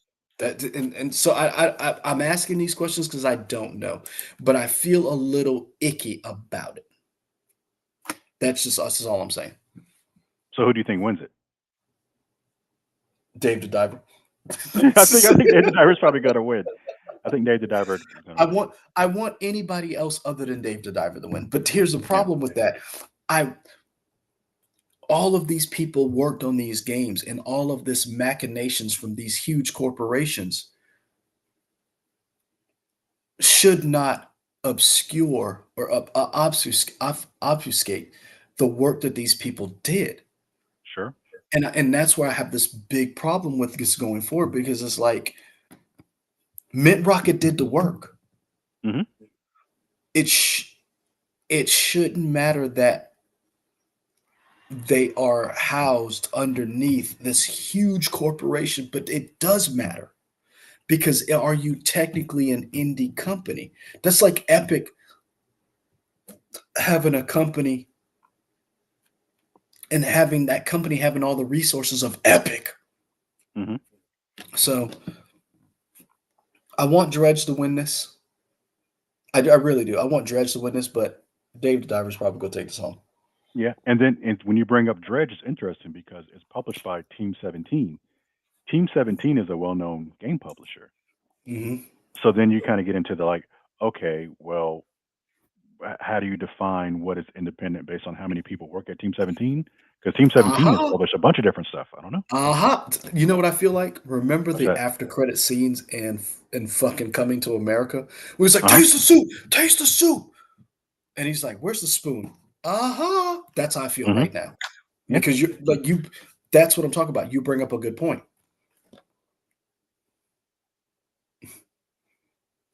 I don't know, folks, it's, man. it's all to say it's all a bunch of bullshit. That's you know what I'm going to say this right now, but I'll say it again at the end. Game awards, they're fun, but they don't really matter. What matters is having the discussion. No, At least in I my at least in dis my opinion. here's the thing. I do think they matter. You know why? Why? Because when you have won the Game of the Year award, a lot of these games, what do they do next year? What? Make They a game of the year package. edition? Yep, they do make a Game of the Year edition. And for some of these indie publishers, you winning Game of the Year is something you can tout when you're Hmm. doing interviews, when you're pushing your game, when you're as a developer, you're saying, "Hey, I worked on Game of the Year X." Hmm. And so I think it is a big deal for those people going forward. And I think too, on the flip side of it, when we get to ongoing games, when it comes to a company like Bungie, who is up for ongoing games or no game community, gaming community, and you laid off freaking 10% of your staff for the game. See what I'm saying? Like I think they do matter, and I think we do need to hold these companies and these people. I said peoples. These people accountable to a certain extent because they're going to profit off of some of this and it can make or break a studio. Hmm. I think Starfield, not Starfield, the other one that everybody's comparing Starfield to. Oh man, I just played Baldur's it. Gate? No. No, the space game that Oh, No was Man's crap. Sky. Yes, No Man's Sky, man, that really helped them winning Game of the Year for best ongoing game because that was like the culmination of this little company that overpromised this game and then they kept at it. And it was like, this is what you should ascribe to. And it's kind of like what Cyberpunk is doing right now with best ongoing game. The game was shit. You talked about you played it. It was crap. You You want me to had move to, on to the other awards so you can bring yeah, this go up? ahead. Okay. Go ahead. Yeah. But that's what, not to criticize your point. I do believe this stuff matters. Best community support Yes. recognizes a game for outstanding community support, transparency, and responsiveness, inclusive of social media activity and game updates patches. And we have Baldur's Gate 3, Cyberpunk 2077, Destiny 2, Final Fantasy 16, No Man's Boo. Sky. Which one were you going? Final Fantasy 16 or Destiny 2? No, Destiny. Okay, Destiny there we 2, go. Bungie. Yeah. Um, I think this is interesting because let's see, is Bungie was the only one that had major layoffs. I think this year Yes. of these categories. Yeah, And this, yes. yeah. Destiny 2 had a bunch of stuff, but it's tough because according to Bungie, they didn't hit sales or they didn't hit as many sales, so that's why I had to lay people off. So it kind of seems like a twofold approach. Well, if people didn't buy your game, then maybe you shouldn't be up for this because the community support is whatever. People are still complaining about it. I don't know. And that's, I guess that's why I'm a little bit more not passionate or but just animated about this because I don't believe Bungie's going to win. I think a lot of those things has kind of like, oh no, they shouldn't win this. But this is the kind of stuff that I'm talking about. The reason why I think this does matter because you have a game like Baldur's Gate from a small studio like Larian that is not on par with like a Activision. You have Cyberpunk, which has released a game from CD Projekt Red that was not what it is now, and Hmm. they stuck to it. And there's a very good interview, and I want to find it, and I'll post it somewhere. Um, that NPR did about video games for the upcoming Video Game Awards. Where they talked about the layoffs, they talked about ongoing support, they talked about all of this, but only with a little bit more professionalism and not a lot of drinking and cursing. But they talked about this, and then you have Final Fantasy. But I'm not knocking them, but I'm like, you're a major corporation. And No Man's Sky that continues to put out. So if you buy No Man's Sky right now, you get all of the DLC that they've released. You don't have to pay for it. Hmm. And it's a very good game. And I just feel like Destiny and Bungie should not be rewarded Sure, for jettisoning 100 employees. sure. I agree with that. And I think the crowd, like, say what you want to about the gaming judges and the gaming awards, but they're very vocal in terms of social media and being socially conscious and active about stuff like that. I think we will not see Destiny win this, and one of the reasons why, for one, even if they didn't fire people and they've kept people, people still weren't talking about how good Destiny 2 was. Like even if people still got to keep their jobs, people are still saying Destiny 2 just isn't hitting on what it needs to. The I'm gonna tell you expansions right now, haven't I been don't play it like they want anymore. to. I Yeah, don't play it and anymore. and I remember you played Destiny for a while. Man, I when I bought when I bought the PlayStation 4, Destiny was one of 5 games that I paid full price for. Hmm. Because I just loved what Bungie did with Destiny, and I still love the world. I still have $100 action figure of a Titan somewhere in this house. I had to box it up because it was at Owen's room that he took over. But yeah, Hmm. it's not. I love Destiny. 3-0 makes some of the best Destiny Warlock action figures ever. I have a ghost somewhere in this house. I love Destiny. I play Warframe more so than I play Destiny, but I just don't like that you getting recognized and then you're like, "Hey, ongoing game, go ahead and give us an award.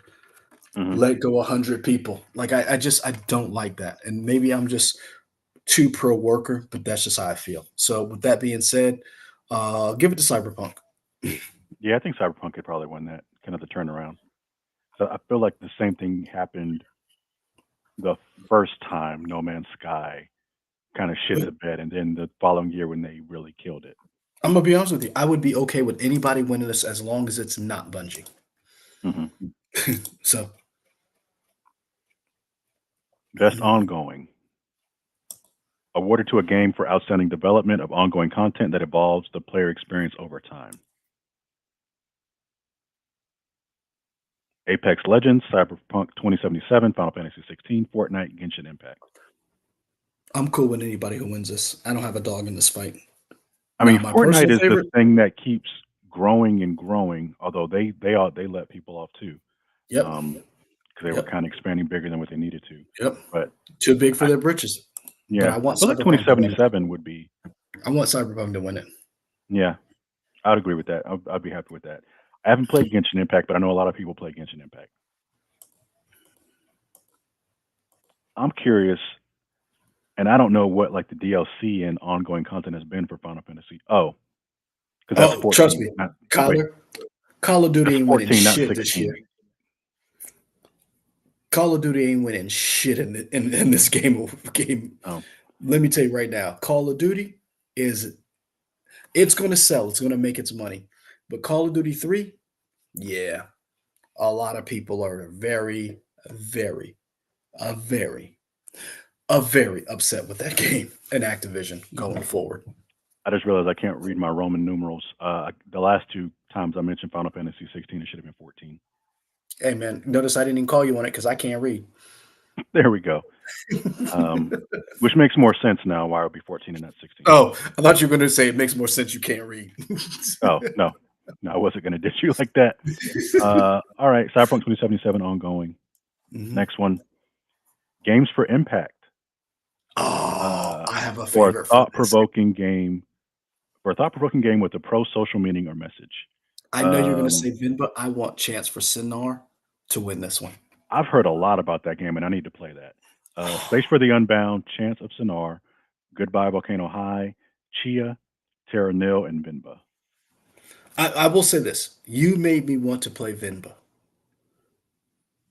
but I kind of want Chance of Sinar to win Okay. because I just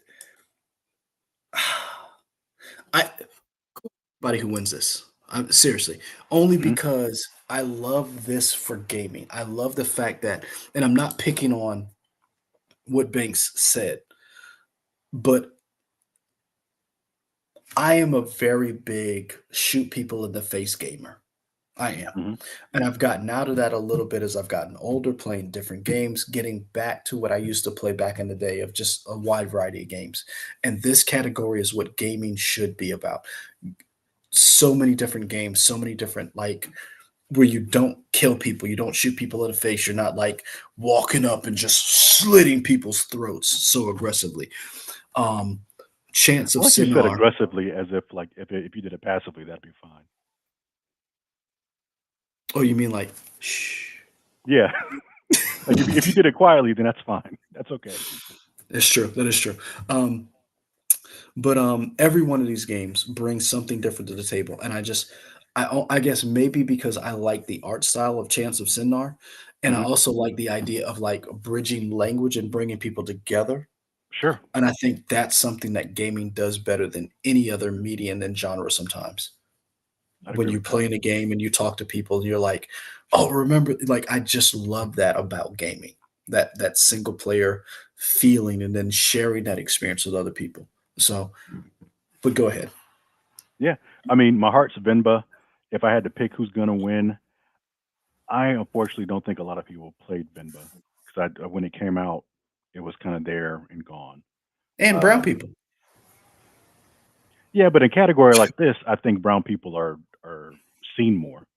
Ah, I so feel you like they stick out. who do you think takes it? Uh, I feel like it could be Chance of Sonar, just Okay, because the idea of building on language and learning and stuff like that. I think a lot of people really remember okay. that. I remember when Chia came out, it got a little bit of love, but people aren't really talking about it anymore.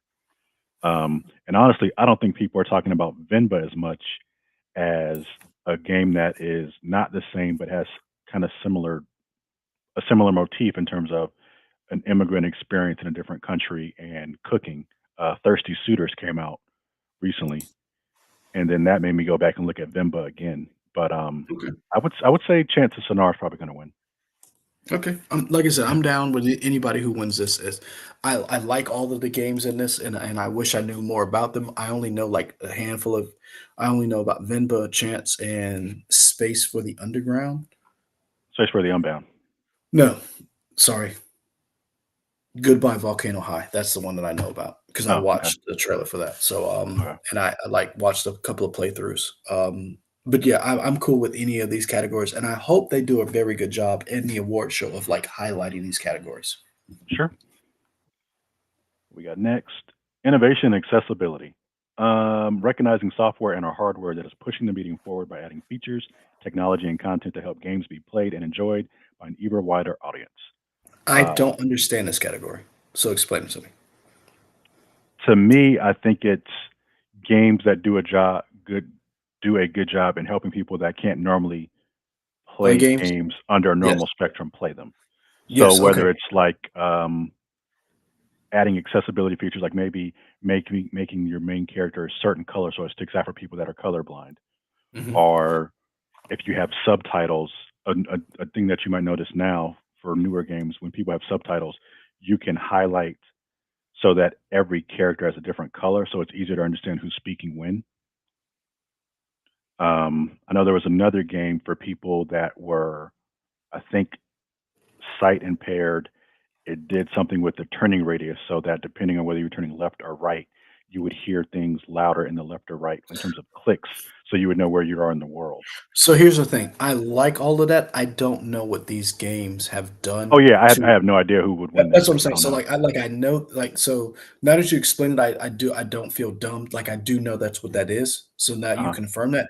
The problem is I just don't know which of these games have done the best in that.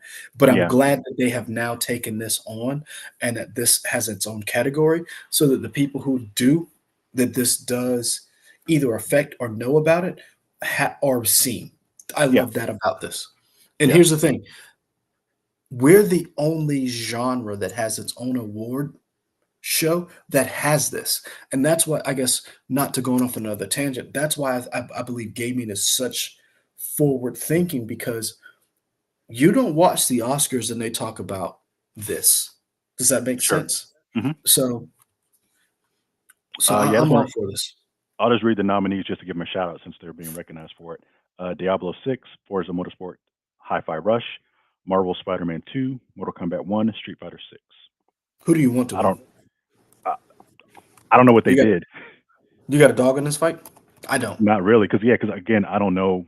Like like the one that I beat, Hi-Fi Rush, but Mhm. because I didn't access those features, I don't even know what the features are. Like if I had to imagine, it probably changes up the rhythm and tempo of the game. I would imagine, and then it probably makes it easier to know when beats are going to land. But other than that, I don't Here's know. the here's the thing. This is what I really hope I really wish Sony was involved more with their controller. You could do a lot with accessibility with that controller, but it seems like a lot of people are not using it the way it was intended, Hmm. developers.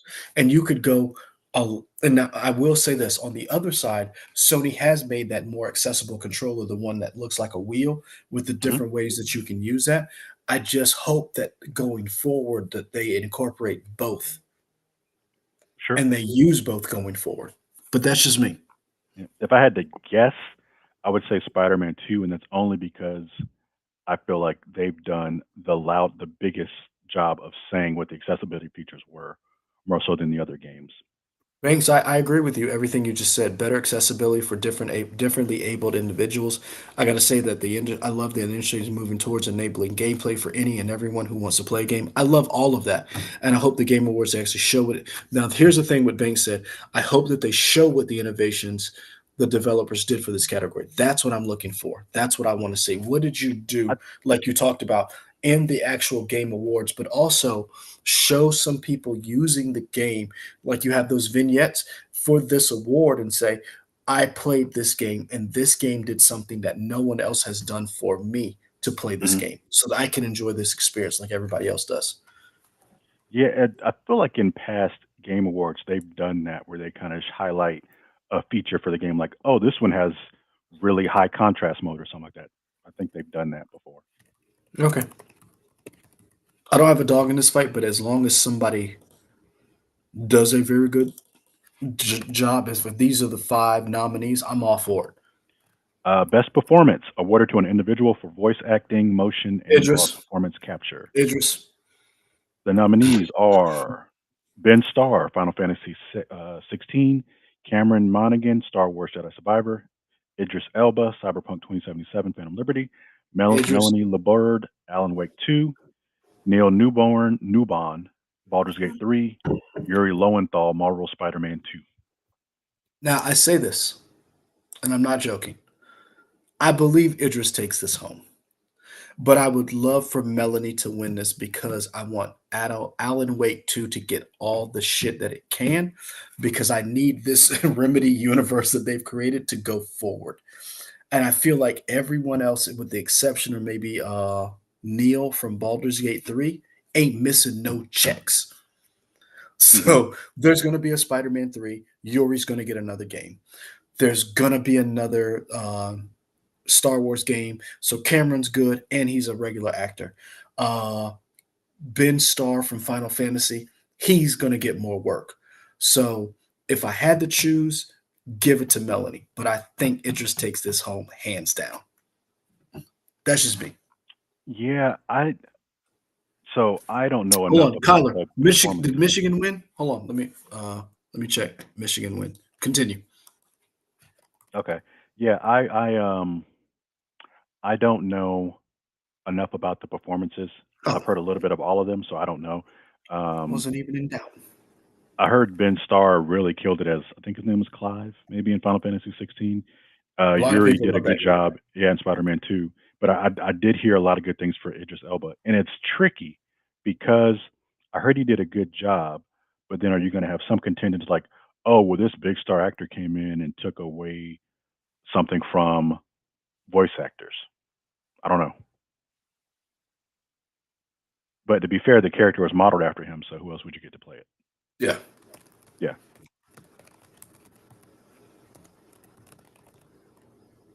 Case said I can listen to Idris Elba read a phone book and love it. I Hey, saw that. Yeah. the best thing Idris Elba has done is when he did The Office and he was like, I know the effect that I have on women. And I was like, sir, the effect you have on the entire human race. We have literally had fights about you being James Bond. Like, I say this and I don't like, sir, you're Idris Elba. Like, really? Continue, sir. But Melanie, I hope you win it. But Idris wins this hands down. Best audio design, recognizing the best in-game audio and sound design.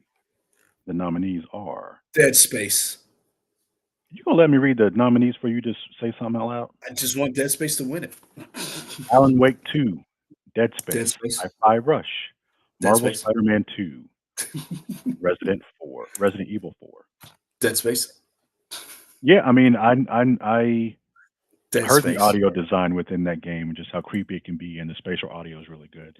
Man, Son, I played that game and I'd like, Hi-Fi man, Rush is really good. I wouldn't be mad if Hi-Fi Rush made it. Just in If it terms of wanted, what it yeah, does with the platforming and how the world responds to music, it reminds me of, and I know it's not the first game to do this, but the one that came to mind was Def Jam Icon for the Xbox 360, oh um, yeah, I forgot and the about that way the game. audio did that in the with the environment. But yeah, Hi-Fi Rush was a lot of fun. I know Dead Space is good. I think all these are probably really good audio wise.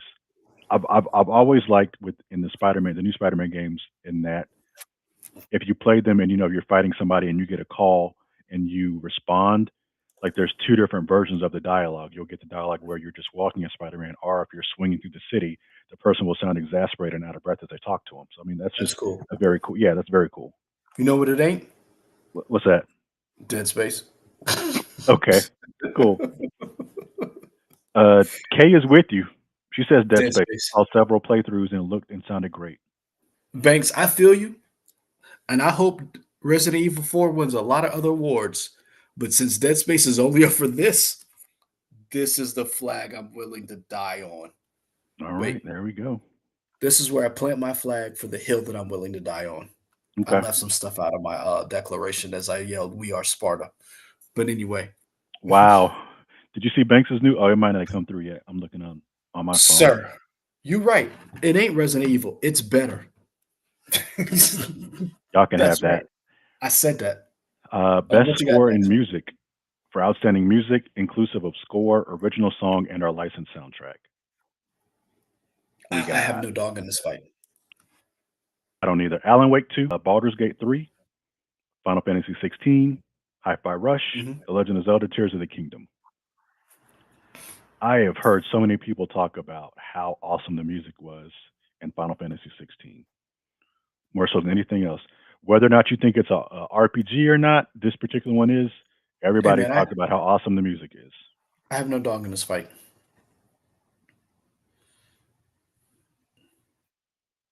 Kay says she guesses Zelda. I don't know. I don't really know the music from Baldur's Gate 3 that well. Um, I could either see Hi-Fi Rush or Legend of Zelda. Maybe Legend of Zelda because it's a little bit more well known, and I feel like Hi-Fi Rush happened so early in the year, people may have forgot about it. Although Zelda was early in the year too. I don't know. Hey, I want. Here's the thing. I have no dog in this fight. Um,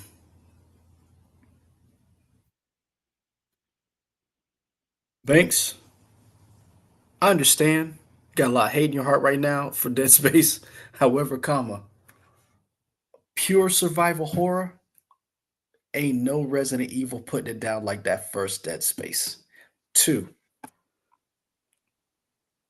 don't know. Don't care. Got no dog in this fight. Whoever wins, they win. Best art direction for outstanding creative and art technical achievement in artistic direction and animation. You know who's winning Oh, this. sorry, artistic design and animation.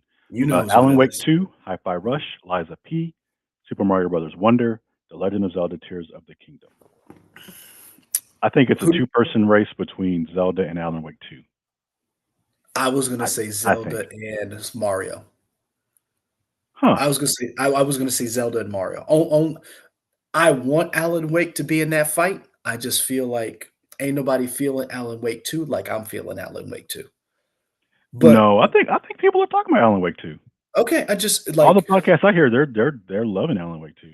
I love Alan Wake 2, and it's one of the games I didn't pre-order it only because I want a physical copy and I don't want to buy this shit twice. So I'm waiting for I'm like really waiting. That's why I put Hmm. it on my wish list. So like somebody else buys it for me, Hmm. cool. But I'm waiting for somebody. I'm hoping limited run games like makes a physical copy of it. But I really want this game, and I don't want to buy it twice. But I am really feeling like Zelda is going to clean up at the Video Game Awards to where they win like a lot of little awards, Hmm. but lose out on the big one. Okay. Kay is again going with Zelda. I can That's a see that. smart person. She's smart. Yeah. I think that the atmosphere around Alan Wake 2 though is just so creepy and how visually impressive it looks. Just with combining a video game engine with real time like cinematics and combining that stuff together. I don't know. Here's the thing. I am not a fan of how much I spent for this game, but I thought the sound design and the art direction was really good for Callisto Protocol. Uh huh. And I think because that game did not do as well, because remember when it came out, it missed the window for a lot of awards, but I think a lot of people shitted on that game, so it didn't get the love that I think that it could have gotten, and the DLC didn't rescue it. And then we saw a lot of the studio behind it like had a lot of layoffs, different people left. So, but I think that art direction and the way that game sounded is another game. Um, uh, I think that's another game that should have been recognized, but I just think that it just because of the narrative around it wasn't great, it's not gonna get recognized. And Banks, I feel you. You can tell me all you want about Resident Evil. Here's the problem. Ain't none of y'all Isaac Clarke, and ain't none of y'all trying to save the Ishimura, and ain't none of y'all got voices in your head. When you talk about survival horror, not only do you have the environments, do you have the music, you also have the fact of you're fighting people who used to be friends of yours, loved ones, and you are trying to save the world versus an evil, not corporation, religion. And Resident Evil just doesn't have the necessary goods because here's the thing, y'all got 30 games to rival Dead Space got 3.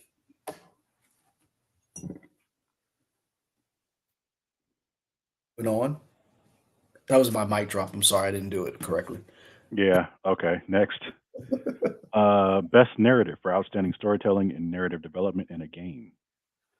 We have Alan Wake 2, Baldur's Gate 3, Cyberpunk 2077 Phantom Liberty, Final Fantasy 16, Marvel Spider-Man 2. Who do you think takes this? I think this is some of the bigger categories where we start to see Baldur's Gate 3 clean up, where all that talk over the years, like, oh man, this game is doing stuff. I haven't played Baldur's Gate 3, but I have heard so many people talk about all the choices and whether or not this person lived and this person did, or who they had sex with. People love to have sex with bears in this game, apparently, owl bears. People trying to change people said, oh, I can save this person. A lot of people doing a lot of shipping. I think Baldur's Gate 3 people really love the narrative. So I feel like it's Baldur's Gate 3. Here's the thing. I think it's a two-man race between Cyberpunk and Alan Wake 2. Okay. I think Baldur's Gate cleans up in the next two categories. I think this is a two-man race between Alan Wake and Cyberpunk because as much as the choice that you have between Baldur's Gate, I think the story that those two games brings to the table, I think where those two games shine. Now here's the juggernauts.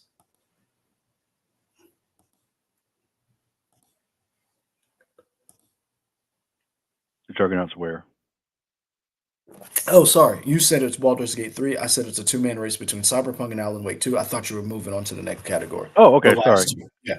That's why I was like, here's the juggernauts. Game direction and game of the year. Best Game Direction, awarded for outstanding creative vision and innovation in game direction and design. We have Alan Wake 2, Baldur's Gate 3, Marvel Spider-Man 2, Super Mario Brothers Wonder, The Legend of Zelda: Tears of the Kingdom.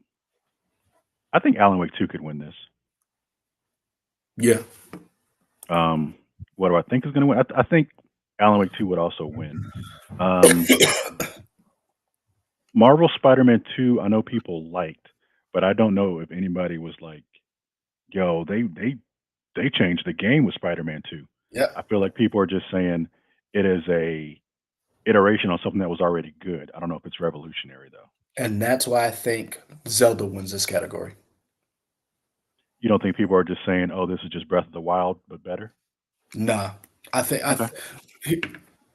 yes, I think people have said this, but I just think when it comes to the innovation that this game brought to the table, I just and game direction, because here's the thing that I think a lot of people forget that I don't forget because I'm wowed every time they do it. Nintendo is cheap as hell. They're on an old platform. The Steam Deck is a more powerful system than the Switch, Hmm. to the point where the Steam Deck has even released an OLED and has improved graphics and improved everything. And they released Tears of the Kingdom, whatever the fuck the game is called. And you're like, holy shit, Nintendo did it again. Hmm. And I think Alan Wake 2, you're like, yeah, this is what next gen gaming is. When you look at Spider-Man 2, you're like, this is what next gen gaming is. You're looking at Baldur's Gate 3, you're like, okay, this is a throwback to what old school video game was, but with updated graphics, yada yada yada. Mario, get the fuck out of here. I think what Nintendo has done with Zelda is a little more impressive only because they have basically had to take aluminum cans, some string, and some spit, and they made a game, and you were like, "Holy shit! How did they do this?" Hmm. And no one else in this category has done that. Okay. So that's why I think Zelda wins this category. Now, who do I want to win? Anybody other than Zelda for that very reason that I gave you. Okay. I don't want to see Nintendo win this.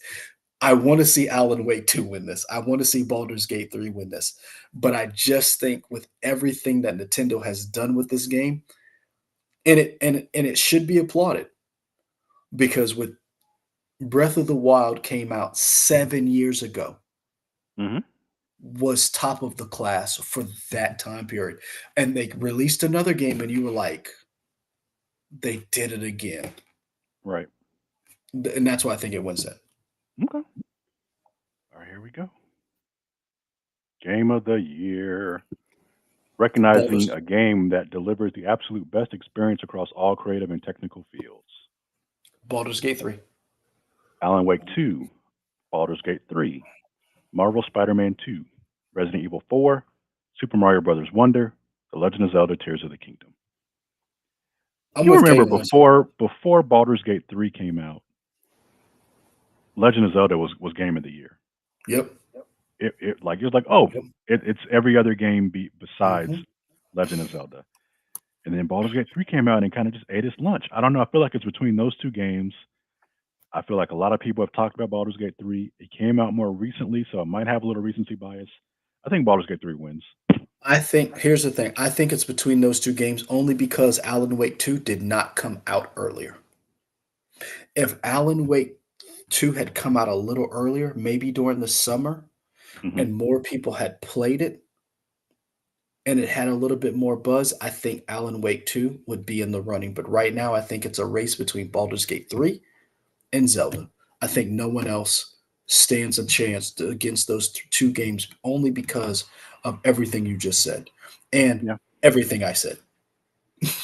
yeah, yeah. I think Baldur's Gate 3 is going to win it, Bank which is not what I would 757, have you said know why? earlier. You know why Dead Space wasn't nominated? Because of the haters. And because we will go down as a classic game, and we will go down fighting and swinging as one of the best survival horror games of all time, to the point where your little Resident Evil game 4 only only is in the running right now because of the fans like you. But if you're talking pound for pound, son, it's us, the Dead Space, I don't the even know what argument Spacers. you're trying to win there. And I don't really have one. I just wanted to I say was some like, shit. yeah, I think he just wanted to say some stuff, some holiday I just cheer, wanted to say some shit. But and some anyway, alcohol in his hat. no, I think these game awards are probably going to be pretty good. I'm really looking forward to it. I don't know.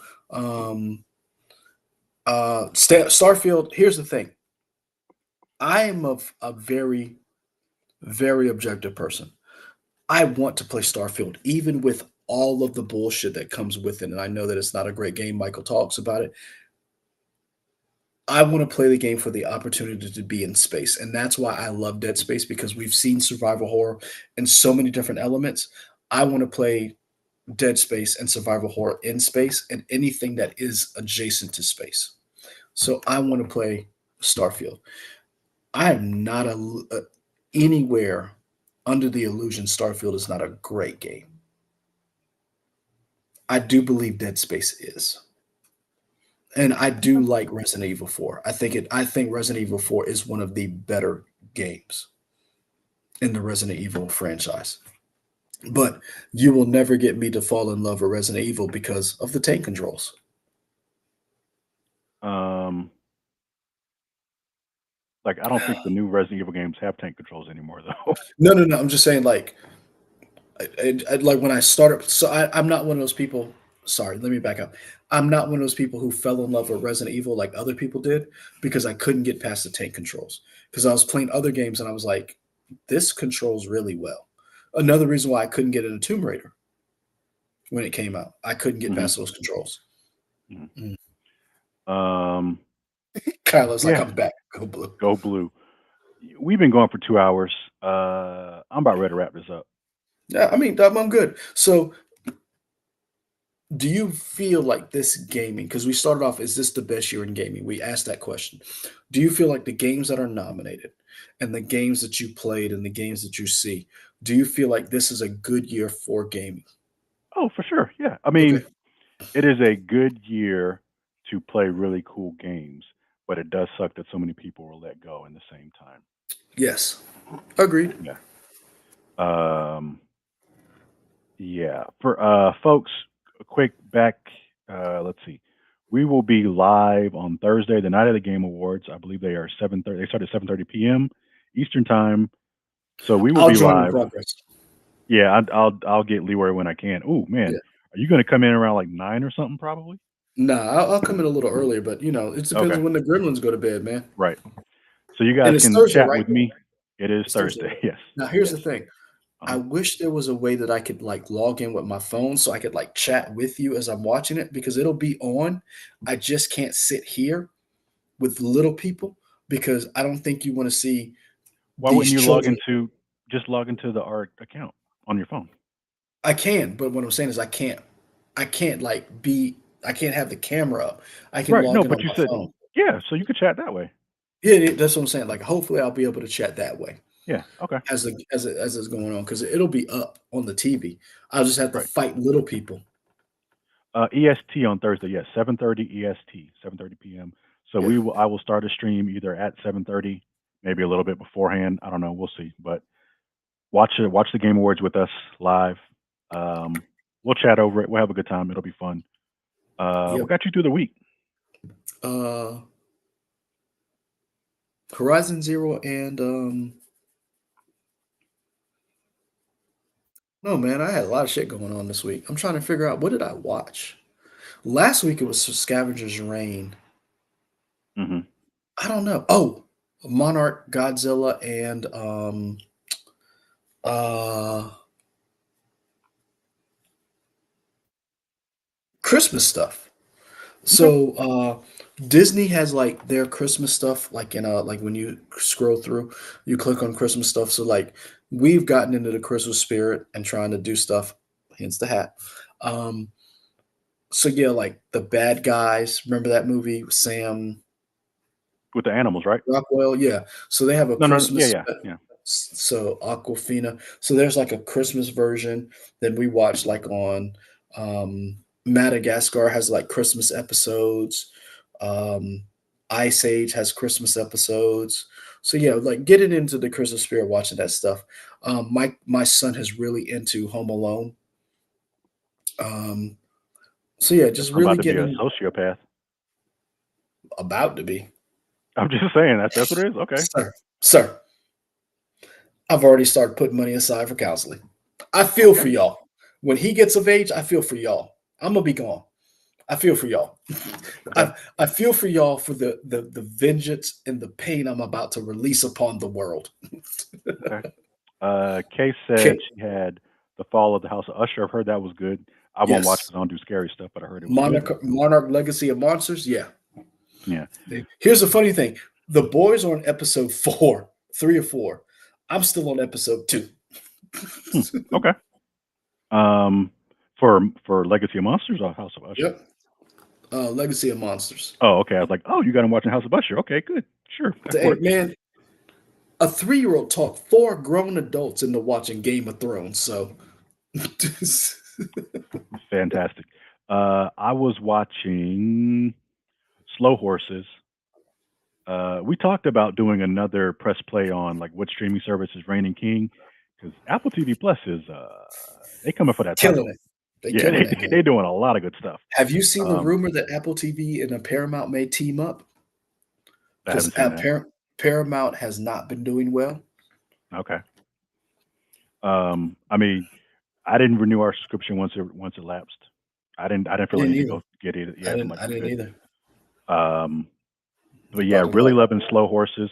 For All Mankind is really good. Season 4 is like, oh man, that is it. Leroy, you haven't started watching the show, have you? sir, no, What are you doing with your life? It's such a good show, and it's right up your alley. sir, I got my Um, wife pregnant. What do you think I'm doing with my life? I'm trying to survive in this house. you just said you were watching Monarch: Legacy of Monsters. Yeah, that's because it's fucking Godzilla and I can talk the 3-year-old into watching it. Tell this 3-year-old about space. Sir, the 3-year-old, I'm gonna tell you right now, the littlest one is the one I'm worried about. He bites when he doesn't get his way. Okay, there we go. There Um, is no more there is no more abusive relationship than a parent and a toddler. okay. What was I going to say? Oh, Slow Horses is so good. Gary Oldman is, there are actors that are good, and they're good, but it's just like nice to be reminded of, oh, that's right, you're an actor, and you're really good at your job. Mhm. And that show just has people that are just good at their job. Have you Kristen seen the Scott last Thomas, woo have you man, seen the last interview he did about slow horses? Where he talks about that he was like, before I did this, the only way I was doing this if I had full control and I was I'm able to glad I'm do glad they gave him full control because he was he like didn't. he he was like, I'm only doing this if I could do what I want to do. And they were like, Gary Oldman, fuck it. You can do whatever you want to do. He is a piece of shit, and you love him every minute. He's a piece of shit. It's awesome. Like you're bad, but you got a code and you follow. It's good stuff. It's just, what if MI5 was? What if there was an inept version of MI5 and a bunch of losers and rejects, and they try to solve the world's issues? So that's good. Nah, man, Banks, I'm telling you right now, I'm not about to fight that fight. Let me tell you right now, I have watched Godzilla, King of the Monsters in my lifetime before he got into Godzilla. I've seen that movie 4 or 5 times. In 3 years, I have seen that movie over 30 times. There we go. Yeah. All right, folks. Thank you for chatting with us. Been here for 2 hours. We're gonna wrap this up. We'll see Ho, y'all ho, next ho. Thursday. Yeah, 7:30 p.m. Eastern time. I'll probably put out a Twitter thing on there. See y'all next week. Later. Where's our stuff at? There we go. All right. Peace. Hit that button, sir.